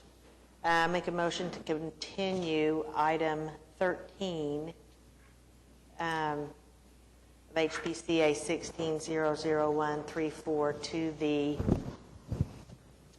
October 5th. October 5th meeting.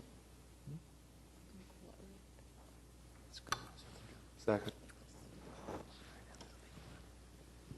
Okay, sorry, I was looking at Google Earth. Okay, it's been moved by Joe Meacham, second by Greg Eddington. All in favor? Aye. Opposed? Okay, item is continued. And then I would make a motion to approve, okay, back to the fronts. Okay, 3, 4, 7, 8, 10, 12. Okay, I make a motion to approve items 3, 4, 7, 8, 10, 12, and 15 of HPCA 16-00134 with the specific findings, conditions, and unique circumstances as noted by staff in the staff report. Okay, is there a second? Second. Been moved by Joe Meacham and seconded by Greg Eddington. All in favor? Aye. Opposed? Okay, approved. Thank you.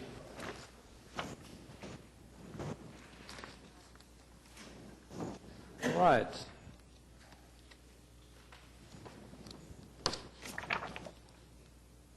What? Did I miss a number?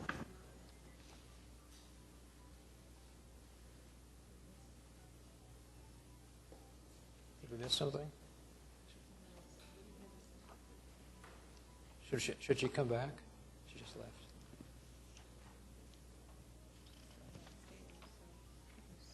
Right after. Are you looking for number 6? I don't see one.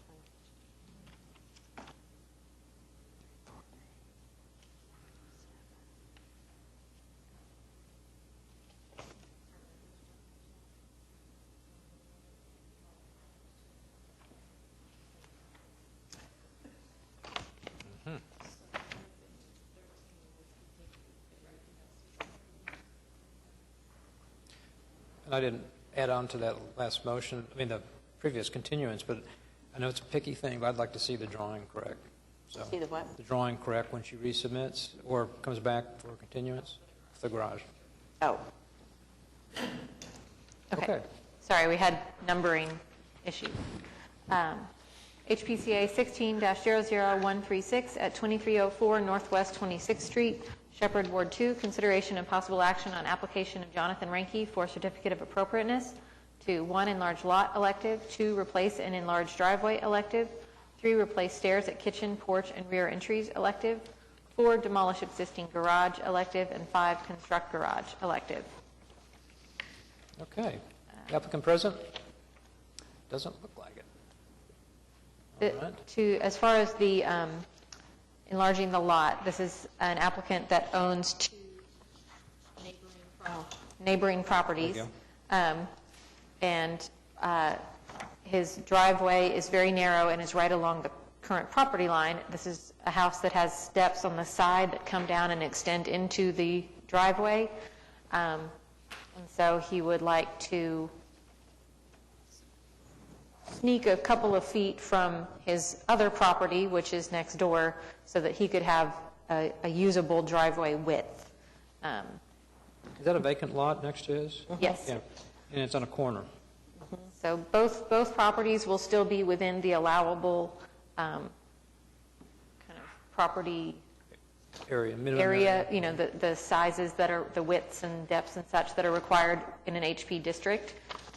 In addition, because the vacant lot is on a corner, a future owner potentially could have their driveway accessed off the side street and not by another driveway.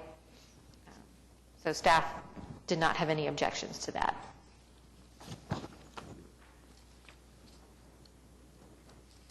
But we're not reviewing it for planning type. Right, he will still have to go and get a lot split, and they've got their own review process for that, but he has to have a CA in order to apply for the lot split. I'd like to buy that lot. As he owns both, he could be administratively approved on that approval, right? A lot split? Yes, I believe so. So I just went through that myself. Yeah. what would, staff also had comments on the size of the garage, the size and the design of the garage? This is one, I believe, that has a historic garage that is still there, and the design does not approximate the historic garage as it exists. Let me check what we said on the size. And it doesn't really look all that bad from the picture compared to the ones we demolished. Right. I think there were some concerns that we really didn't have enough information to support demolition of the garage.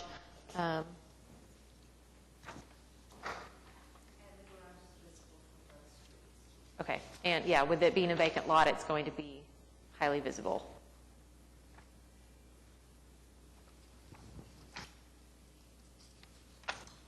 I do agree with staff that we need more information on the condition of the current garage, and would be willing to make a motion to continue items 4 and 5, unless anyone has any other thoughts. Continue 4 and 5? Uh-huh. I have a question about the driveway. I'm pretty sure I know the answer, but the driveway replacement, it doesn't say he's going to duplicate the steps. He's going to take them out, but not put them back exactly the same. Those rounded steps are kind of, Page typical. 5 of the staff report recommended specific findings says stairs will be replaced exactly in kind. Where's this? What does it say? Staff report, page 5 of 13, near the top. Item C, recommended specific findings. Are you talking about this photo, Alan? With the... Oh, they're not round. I thought they were. I'm sorry. I was looking at a very small picture. And I thought I was thinking my neighbor's house, but they're not. Okay. But still, it does say that.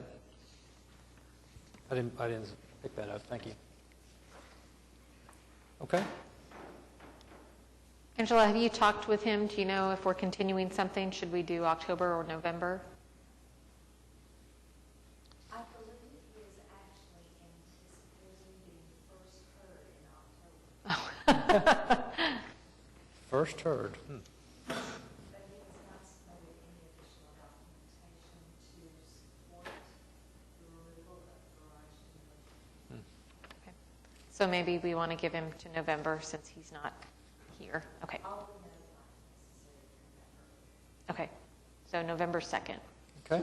Do we just want to continue all items?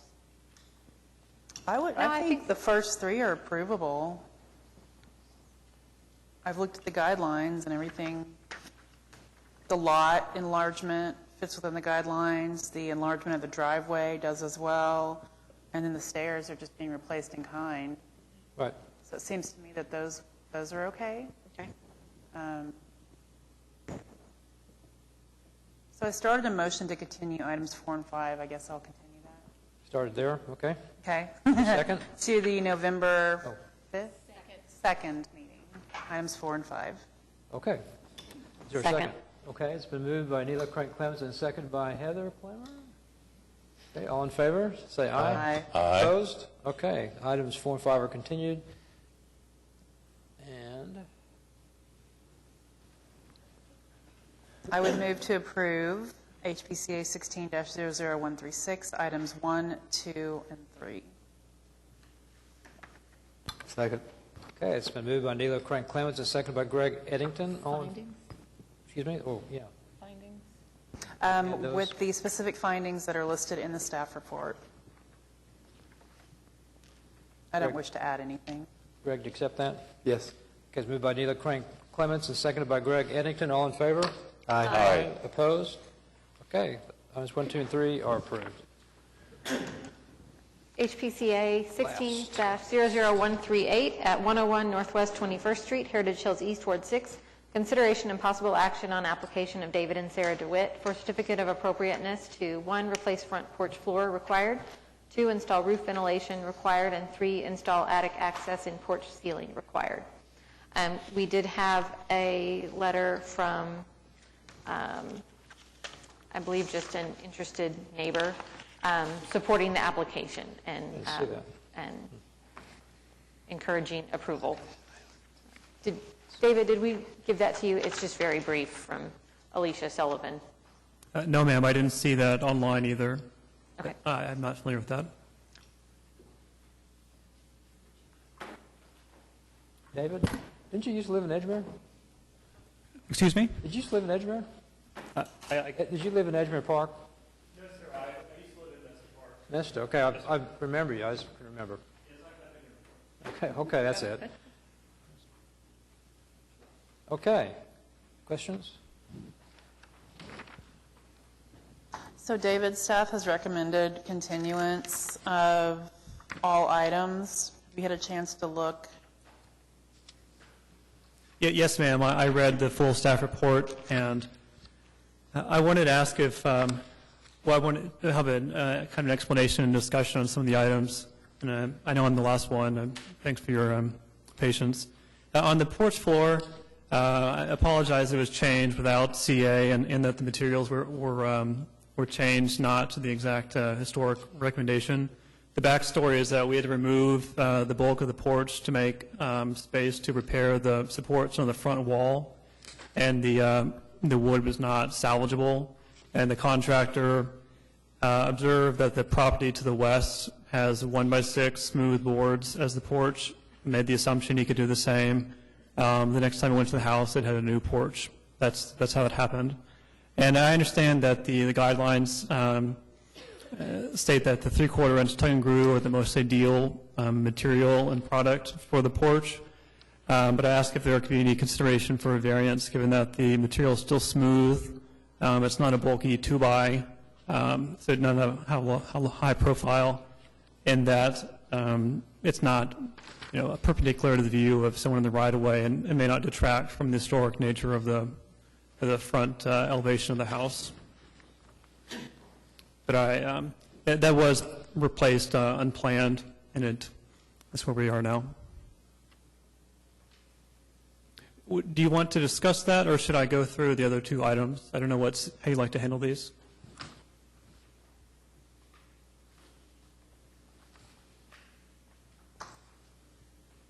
Maybe go through Okay. the others. The item 2, or the gable invents, or the application is for roof or attic ventilation. The property had none, and because the property doesn't have any soffits, the options for ventilation are gable vents, standalone, where you rely on wind passing by to push in or out air. We propose to install gable vents down by the top plate of the wall to act as an intake, and then two 12-inch weathered wood-colored turbines on the east side of the ridge of the house toward Broadway, less in the main view of the house.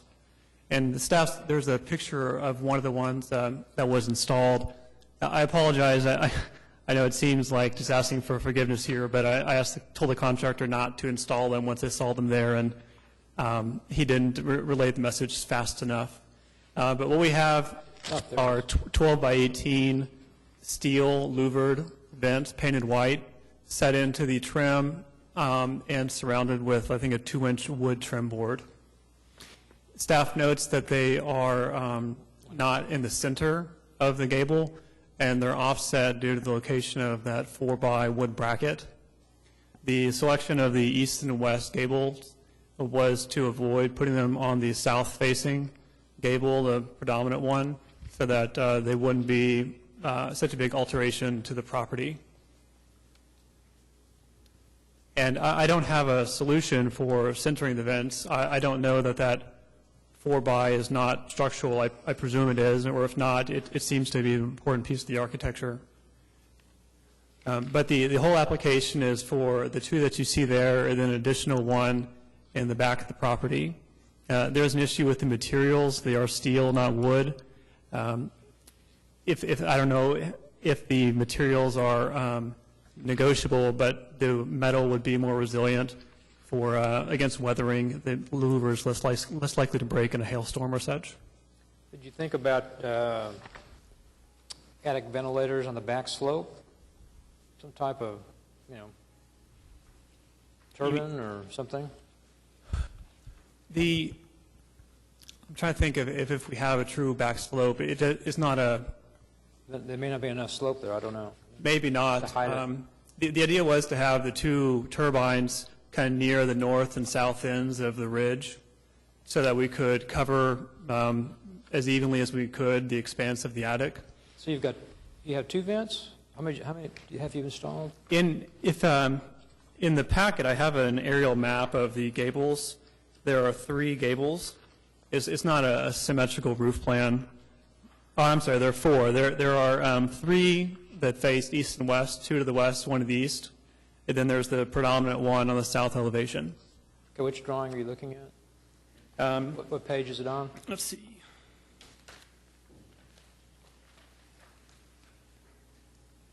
It's on the bottom right corner has the page number. Yes, sir. I'll be finding that soon. Okay. Be page 14 of 32. 14. Okay, there you go. Yeah. So 3. 19 has where the turbines would be located. Oh. Yes. So you have both? Well, I recognize that some properties simply have gable vents. They rely on wind crossflow to help move in fresh air or expel the hot air.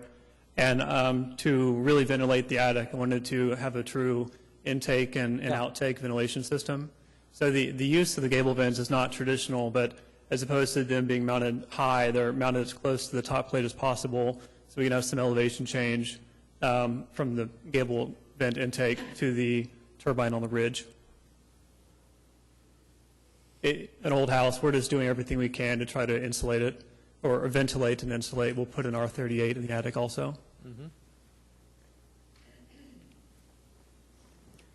And the more northern turbine, I didn't propose it on the back slope due to the proximity to that chimney.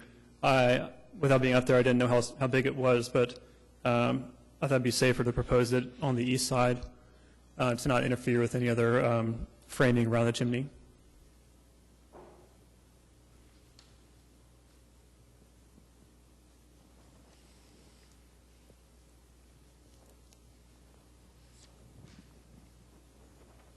Okay. So my request would be that if we could maintain the location of them being off-center, and if there's if symmetry is really important, then we could install an opposing vent on all of those, be a pair of 12 by 8 gable vents on each one of the gables on both sides of the 4-by bracket. And then on gable number 1 in the northwest, where it's smaller, it would be a pair of probably 12 by 12.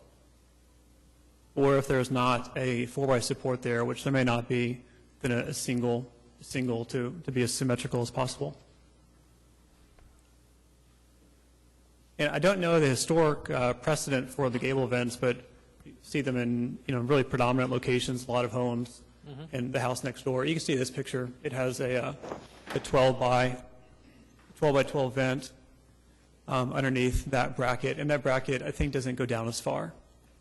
The yellow house to the west. Uh-huh, yeah. And that's the house that has the 1-by-6 porch floor that the contractor used as an analog for what he thought would be suitable. So, what are you proposing on the gable vents? I've lost now. What are you talking about?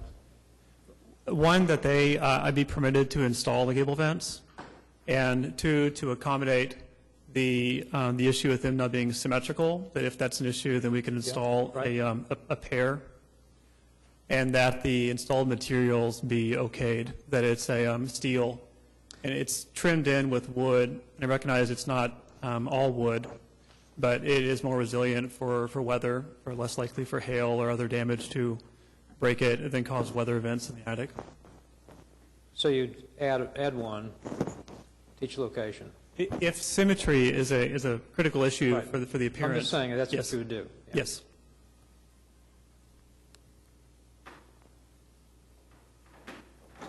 I don't know that that would be an option. I mean, the guidelines suggest that we don't want this in a visible location, which there's one now, so where would we add another one?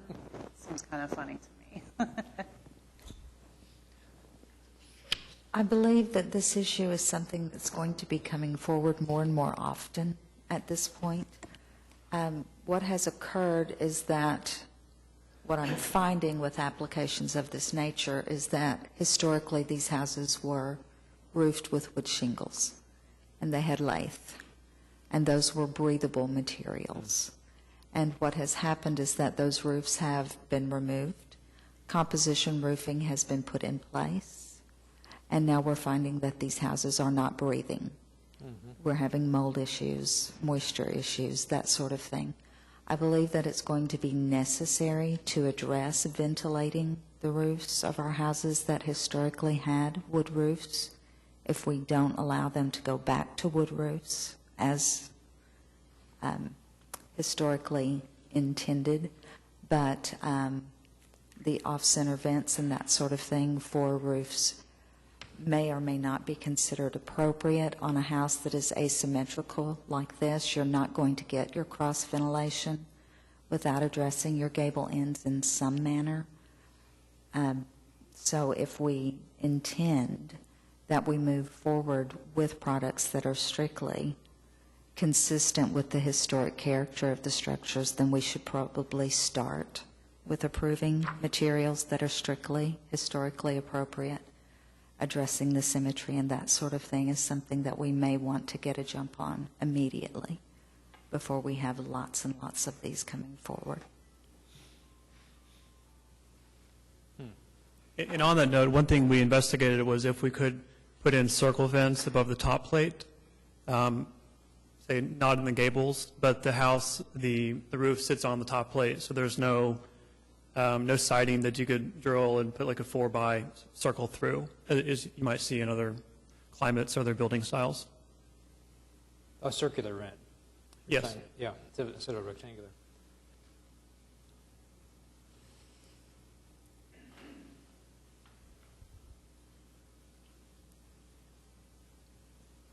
And I understand that symmetry is of interest here, but I don't know how I can accommodate without having a paired vent. And I don't think there was space beneath that bracket to put in a 12 by vent. I mean, a 12 by 12. And then at the same time, we're trying to achieve a certain, I think it's called net-free area of airflow. So I was wondering, I don't know, you're also proposing a attic access in the soffit on the front porch? Yes, sir. To install an air conditioner, the ceiling joists inside the house were too narrow for the unit to pass through, and the ceiling joists on the porch were wide enough for it to pass. So an access point was created using that instead of cutting through and reframing some place inside the house. And then a door was installed with plywood, trim around the exterior, and then some decorative trim on the face of the plywood door. So your AC unit's in the attic? That's right. Horizontal? Okay. Horizontal unit. And it's the only access? There's a small cutout in one of the closets, but it's barely wide enough for a man to pass through. It's the ceiling joist spacing in the house wasn't sufficient for the unit to pass through.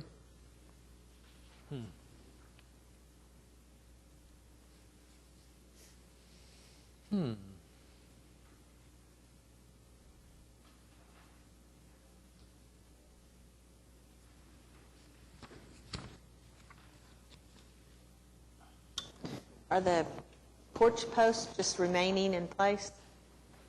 Yes, ma'am. They look like they're, I think, 6-inch square. I don't see many houses without any sort of decorative columns, so I don't know the background on the porch post. The whole porch system is rather muted with the very low elevation. What's the back of the house like? It says solid wall on the plan. What is that? If you find one of the maps, like page 19, there is an addition built onto the house. You can't see it from the east view, maybe from the west, but it's a laundry room of a sort. I don't know when it was installed. You have a flat roof? No, it's a low pitch, maybe low pitch. That's well, yeah, low 4 pitch or so. Lean-to. Yeah.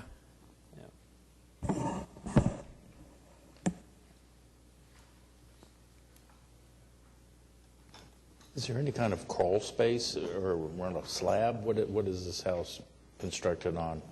The addition is a slab, and the rest of the house is crawl space. The entrance is on the eastern north corner, and it's not spacious, but you can navigate. It's not, right?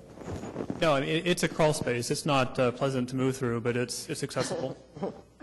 For you, maybe, but... Right. It's not ideal. I've been in better crawl spaces. David, have the turbines been added? No, they have not.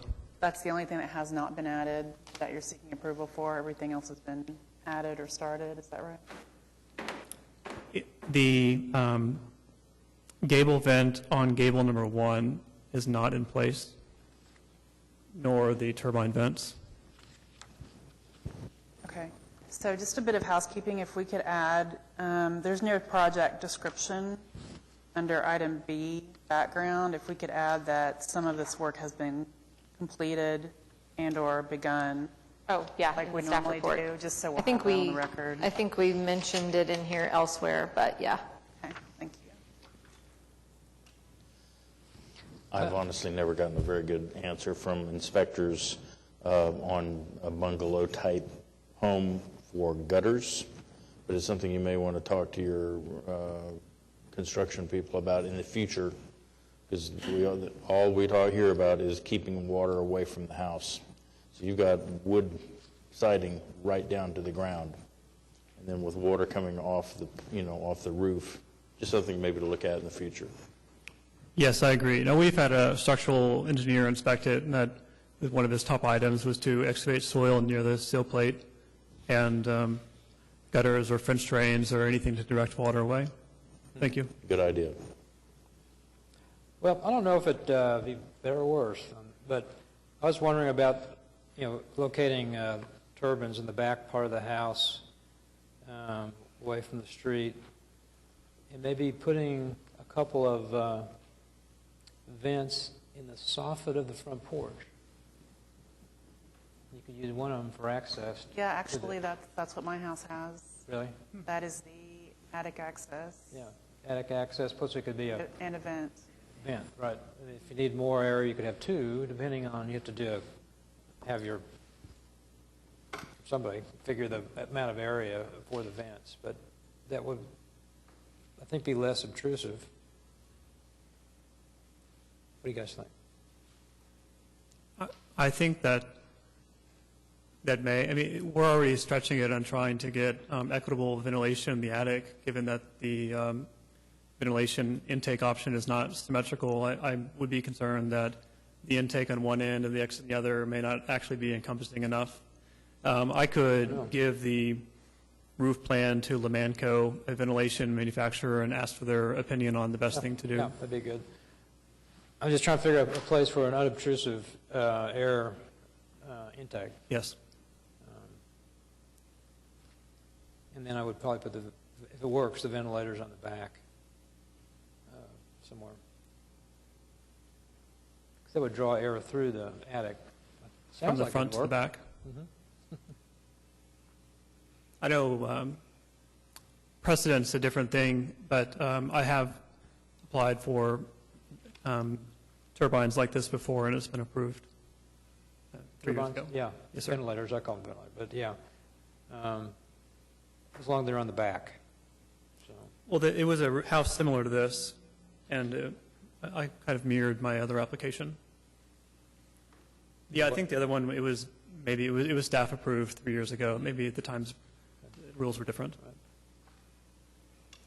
I think we do sometimes see approval of turbines and ventilator, kind of typical roof ventilation, things like that, on rear side slopes on houses that don't have a typical back slope, and the guidelines support side ventilation may be considered on least visible side locations from public right-of-way.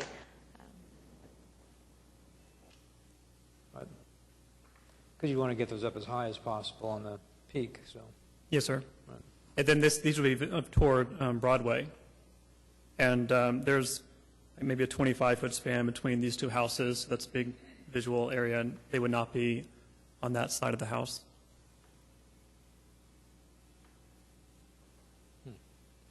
Okay. I would propose that as a possibility.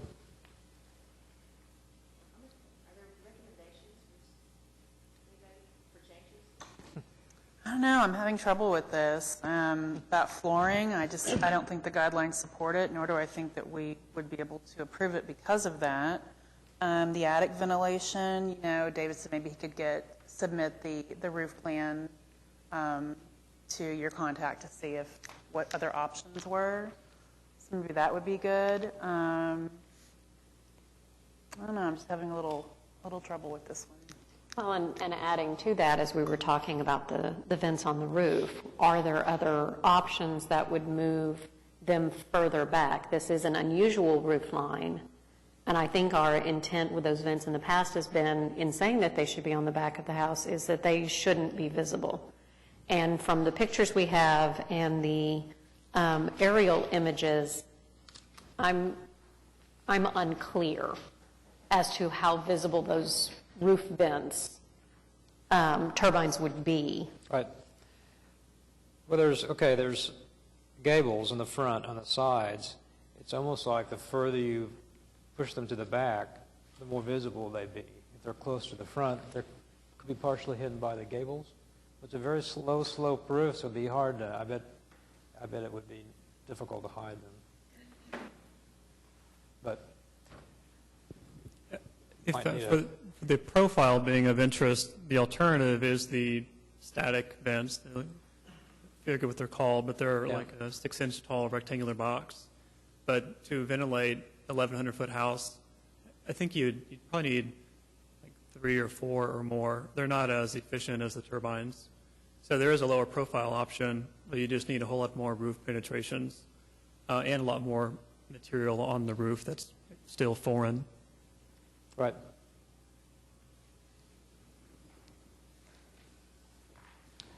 So we're suggesting looking at other options?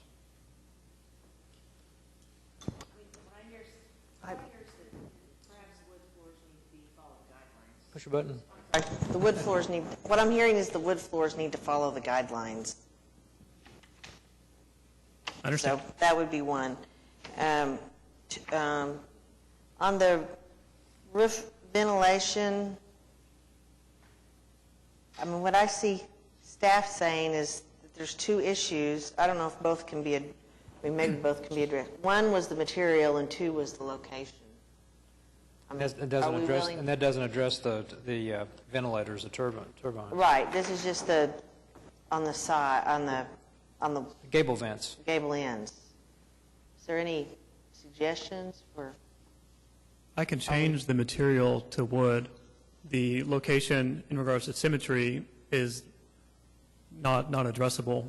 I would go for that, if we could change it to the wood material. And leave it. And Yeah, leave maybe it. if you paint it the same as the siding, you're not going to see it. It's not going to be noticeable, but it seems like, and that also then follows the guidelines better. Correct? Katie, wood material. I mean, the turbines, I think, are an energy type thing, or whatever. We need to approve those and Well, you need them and hopefully they're, and decide on where the best location would be. Do you need those for cross flow, or is that, the turbine, is that for getting good flow through the One's attic? in and one's out. The gable vents would be, they're set as low as Intake. possible on the top plate, so they act as the intake, and then the turbines are the exhaust. So it's part of the ventilation, not just for... In the most traditional use of the gable vents, they would be in a rectangular, or they'd be symmetry. You might see in the large aplexes where the huge triangle in the front, Right. Yeah. and then a huge triangle in the back, and crossing wind would create a pull, like a vortex to pull or push air in or out. And it's difficult with this because the gables are not symmetrical in any way. Right. And achieving good ventilation was a more principal interest to, it's already a lath and plaster house, to try to keep cooling and heating reasonable. So is there something I would- we can move here? I think so. I want to make sure I've got everything covered. The access door to the attic, it would be what would the alternative be? I think that David has a good explanation. He could not get his air conditioner up there without having the access, and he's got to have it there so that they can access it to repair or whatever. So it was, and as You far should as have it several looked- unique circumstances available to you there. in the Right. Staff report. Right, and that's listed. So it would be to do the wood floors, to change the vents, the gable vents could remain in similar locations, but they would be wood, and to have the turbines located as noted on the, are we comfortable with where they're noted on the roof? I think it's a compromise. David's tried to put them in a place where they're at least noticeable but most effective. Yes, ma'am. I don't think it's a really good place. Right. Probably best, yeah. I don't think it's a Can't real hide 'em, in other noticeable words. thing, but, okay, I'm going to make a motion on those. Try. Okay, is the material for wood floors specified in the guidelines? I know we have some language about that. Let me see exactly what it says. If it's specified, then we can approve if he... For example, do not use oversized materials such as 2-inch thick boards for porch floors that would have historically been a 3/4 to 1-inch tongue and groove board. David, was there samples of the original there? No. I don't have any samples. Oh, no. It was, It's been replaced 3 times It's been since it was replaced. denied. Angela, do you have any comments on this material? On the wood Floor the front- material? The front porch that's been replaced twice previously, simply that the prior approvals for this porch were that it be replaced with the historic fabric, which at that time they did know was a tongue and groove. Okay. What dimension? One, I'd have to pull it up for you, Alan, I'm sorry. That could be submitted to staff. The s- Okay, we're The gonna staff try- report says it was a 4-inch tongue and oh, does it? groove. Okay. Okay, 4 inch. Okay. Okay. Okay, I'm going to move to approve with conditions. Move to, for HPCA 1600138.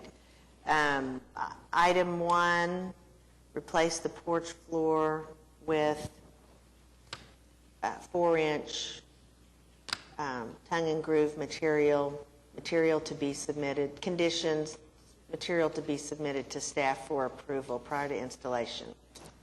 Installing the roof, item 2, on installing the roof ventilation, that the gable, that the vents on the gable ends can be located in the, can be in the locations indicated in this submittal, but the material must be wood.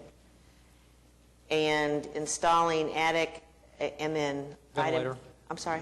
Oh, and the turbines to be located on the roof as shown in the floor plan submitted in the submitted, and to approve item 3, the installation of the attic access in the porch ceiling. Okay. Is there a second? On number 3, do you want the unique circumstance With the- regarding? Yes, I'm sorry. And on item 3, include the unique circumstance that the attic was the most viable location for the installation of the HVAC system. Okay. And the findings on 1 and 2? Don't have oh, the findings on 1 and 2? You just thought you were done. The findings for 1 would be that the 4-inch tongue and groove is approved by the guidelines, and item 2, that the gable vents are approved, but they have a special condition as to the height. They needed to be asymmetrically located. The turbines would be because of the, how do you say that, Angela? You want to just cite the specific findings? I'm not seeing the specific. Page 7. It says continue, but you could read from that. Oh, okay, I'm sorry. I was looking under recommendations. And this, it's hard when they continue and then they're not. Yeah. The specific findings, which item, and okay. Materials. Specific findings for the attic are the materials are consistent with the use of the proposed attic access, and that the door is not visible from the public right-of-way. The installation of central heat and air supports the continued use of the structure. Okay, is that enough? Okay, thank you. Is there a second? I tried. Second. Who's that? Neela, okay. Been moved by Joe Meacham and second by Neela Crank Clements. All in favor? Aye. Opposed? Nay. Who's that? Okay, Suzanne. Okay, if you're being approved. Thank you. Thank you, David. thank you for your time. All right. That concludes our cases, and on to other business. No other action items, many administrative approvals. I wanted to mention on administrative approvals, in the last month or so, we've implemented a new process where we are providing notice to surrounding property owners on administrative approvals, the same way as we do for applications that are coming to the commission. So for anything that we approve, whether it's staff or the commission, there is a 10-day appeal period. But previously, we didn't notice for administrative approvals, and we didn't hold the applications for that 10-day appeal period. So it was always in the ordinance, but now people may feel like it's taking longer for them to get their administrative approval. So if you hear from neighbors or talk to folks that, hey, I applied for something, I thought it would be administratively approved in 12 minutes, and it's taken 2 weeks, that there is a reason for that, and it's part of the process in making sure that people have adequate notice of work that's being done. Okay, good. Got to follow the rules. Yes. All right. Withdrawals. No withdrawal, or 2 withdrawals.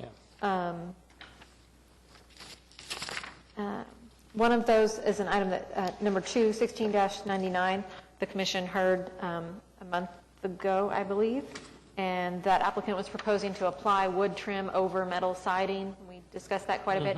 He's removing the metal siding and restoring the wood siding underneath now. Good. So, and he has a great historic photo with a great historic car in the driveway that shows all of the trim and woodwork and all of that, so we know exactly what it's supposed to look like when he's done. You going to get the car too? Yes. One administrative closure. That's something that we don't see those that often. That's something we do when an application's incomplete and we've requested more information and they never get it to us, that we have the ability to go ahead and close it out and not keep that application open indefinitely. So you can't reapply? They can reapply anytime they want. They can. It just means that we're going to stop tracking it. We're going to stop emailing them once a month saying, could you please get me your site plan? And they can come back and reapply at a later date. Okay. We had our National Register nomination for the Municipal Auditorium Civic Center. Could you mention D1? Oh, yes. Our subgrant agreement for the next, sorry, there was no bold, so I skipped over it. Yeah. For next year's grant cycle from the State Historic Preservation Office was approved by City Council, so we'll go forward and get that funding for all of our various CLG activities. And then our National Register nomination that was part of this past year's CLG grant was recommended by City Council and has been forwarded on to the State Historic Preservation Office. I don't know where it's appropriate to bring it up, but doesn't the city have an agreement to provide some services to the Capital Medical District for historic preservation enforcement? I was told that. My understanding is that the city does code enforcement in general for Capital Medical. Our inspectors are the ones that do the inspecting. Rita might know more about that than I do.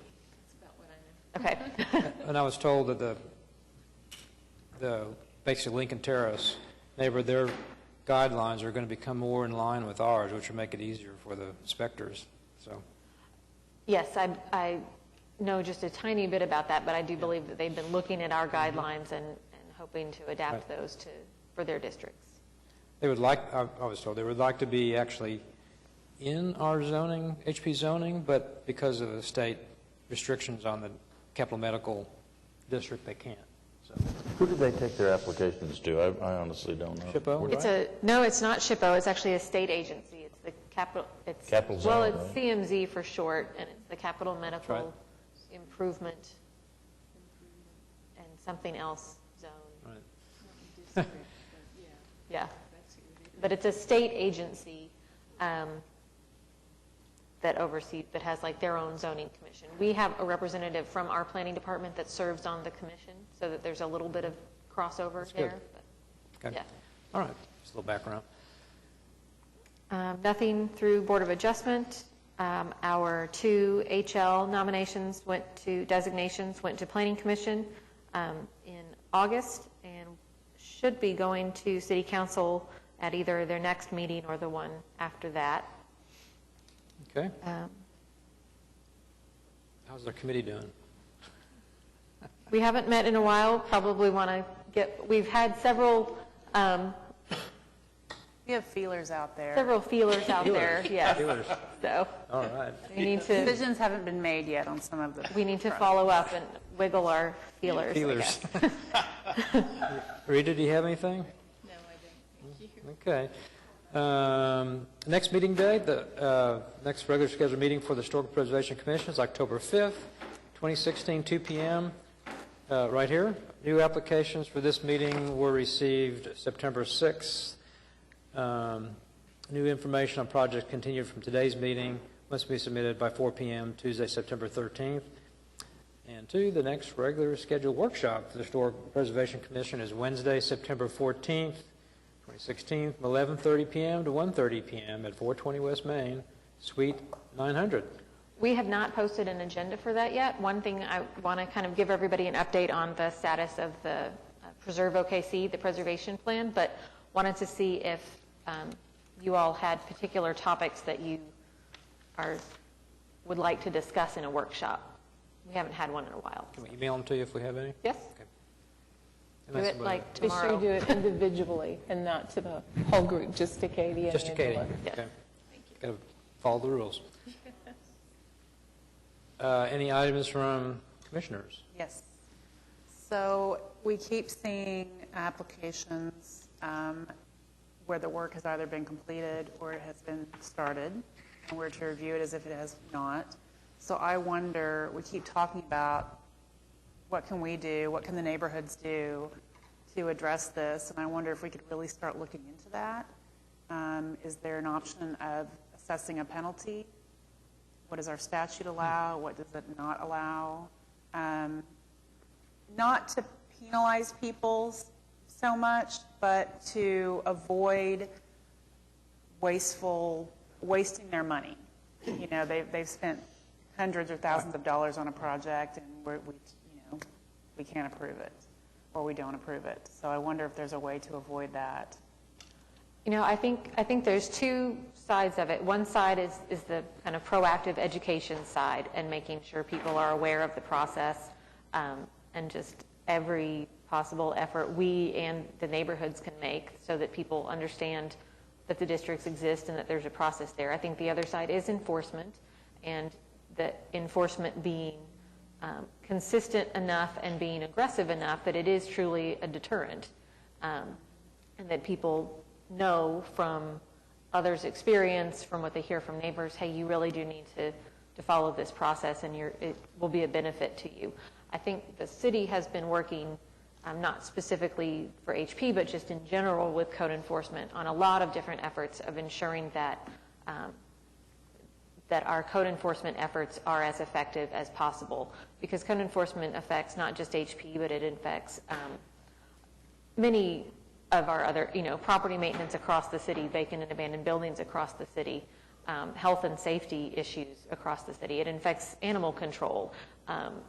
They do everything that affects quality of life for the city. So I wonder if there's some kind of, I know there have been a lot of efforts on different aspects of code enforcement, and maybe at some point, either at a commission meeting or at a workshop, or maybe even at the commission committee training, someone from code enforcement or someone who's been working in that area could kind of give commissions and committees an update on this is what we're doing and what's working and what we're trying to improve. Because I think we hear that frustration from all of our committees, that people feel like it's not just HP, it's the other design districts too, that they go, well, they already tore it down, or they already put the sign up.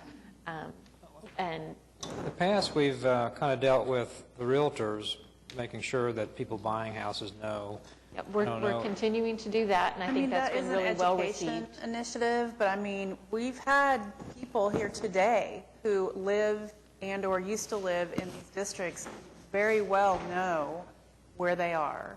So, there's an education component, but there's still people that are choosing not to make application before they do the work. See this one on 20th Street, it's my street, my block. He's already been in one in the 200 block. He knows the drill. So why he's not following it, I don't know. Because there's no teeth. The what? No teeth. Better to beg forgiveness than ask for I think teeth is money. That's where that someone installs something and we say this is not appropriate, you're going to have to remove it and put something else in or whatever. You know, maybe it's a $50 fix, maybe it's a $500 fix. I just don't. I mean, it's hard. I think it's human nature, you know, you want to, I mean, you know, if they come in here with these things done, and it's just very difficult. I mean, we can all say, we have the right to say no, you know. That wouldn't have been accepted, like, you know, some porches or whatever, and like that, what you've done would never have passed if you would have brought in a drawing. Shannon Rundle tried to do something about this when she was on the commission years ago. And her solution was, and I think I would pursue it if you all want me to, is that the title companies need to take a little bit more responsibility. It is in your title commitment. But if you remember the last time you had a closing, there's a lot of stuff to look at. And usually it gets skimmed over. I wish there was a form that they would acknowledge that they are moving into a historic district. You almost have to be It's just blind. gonna be They another put up so paper, many new Lord. signs I in know. town on neighborhood after neighborhood that say Obelisks. historic or district.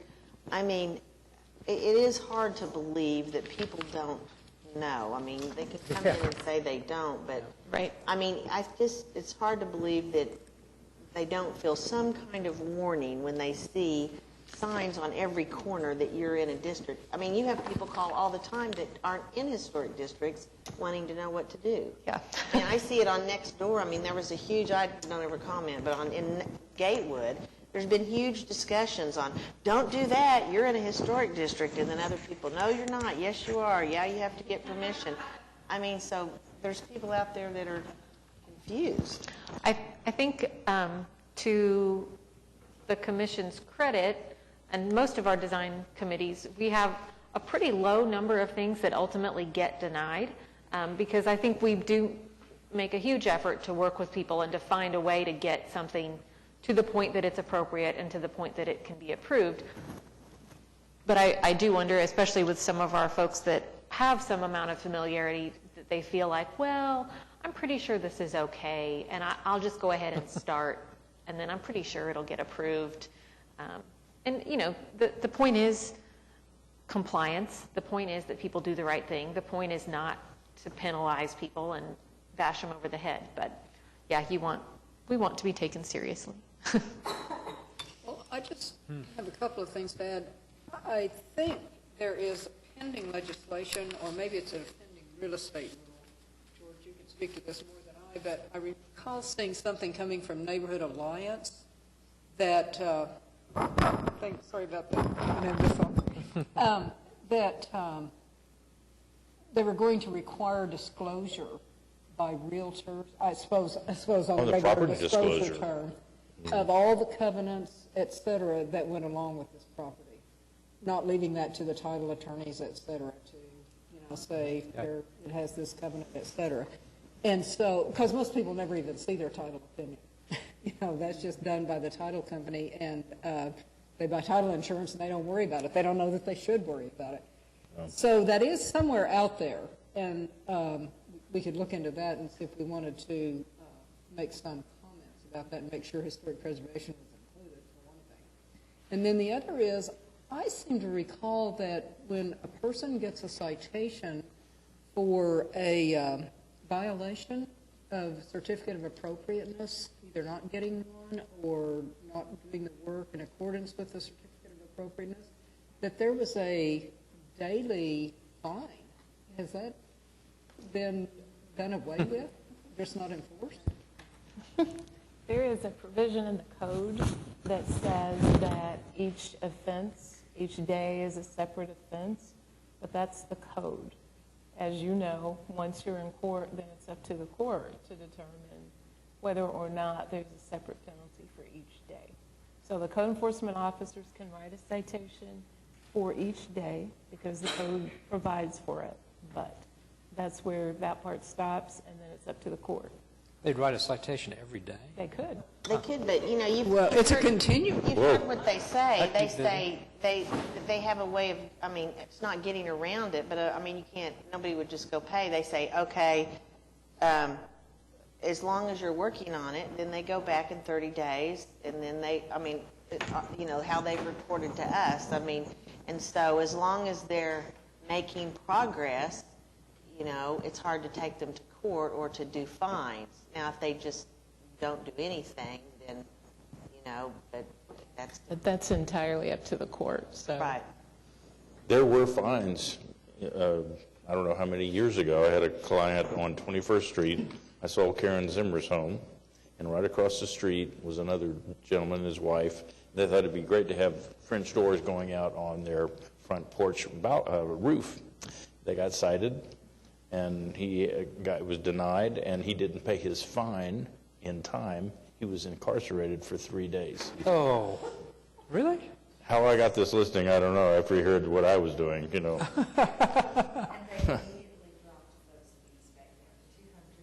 Because what was the amount that it would... So anything above 500 was like a felony or whatever? No. Okay, so really quickly. Since we're taking Oklahoma photos. Municipal Criminal Court of Record is only for misdemeanors, nothing other than misdemeanors. And you only go to jail for those offenses that the code says are jailable as punishment. The reason that many people go to jail on something that is not in and of itself a violation punishable by jail time is because they failed to appear for court and a warrant is issued. Ah. But the jail time is not for the offense of not putting proper windows in or whatever, but it is for failing to appear in court and answer that charge. So you hear that a lot. Oh, so-and-so got a parking ticket and went to jail. It's not the same thing. Yeah. Well, we're not going to do it, but if that rumor went around, that would probably help with our enforcement. So sorry. Why did I say that? Angela tells people that. Yeah. Of course, that's not true, but just anyhow, is that it? Okay. Well, thank you. We're adjourned.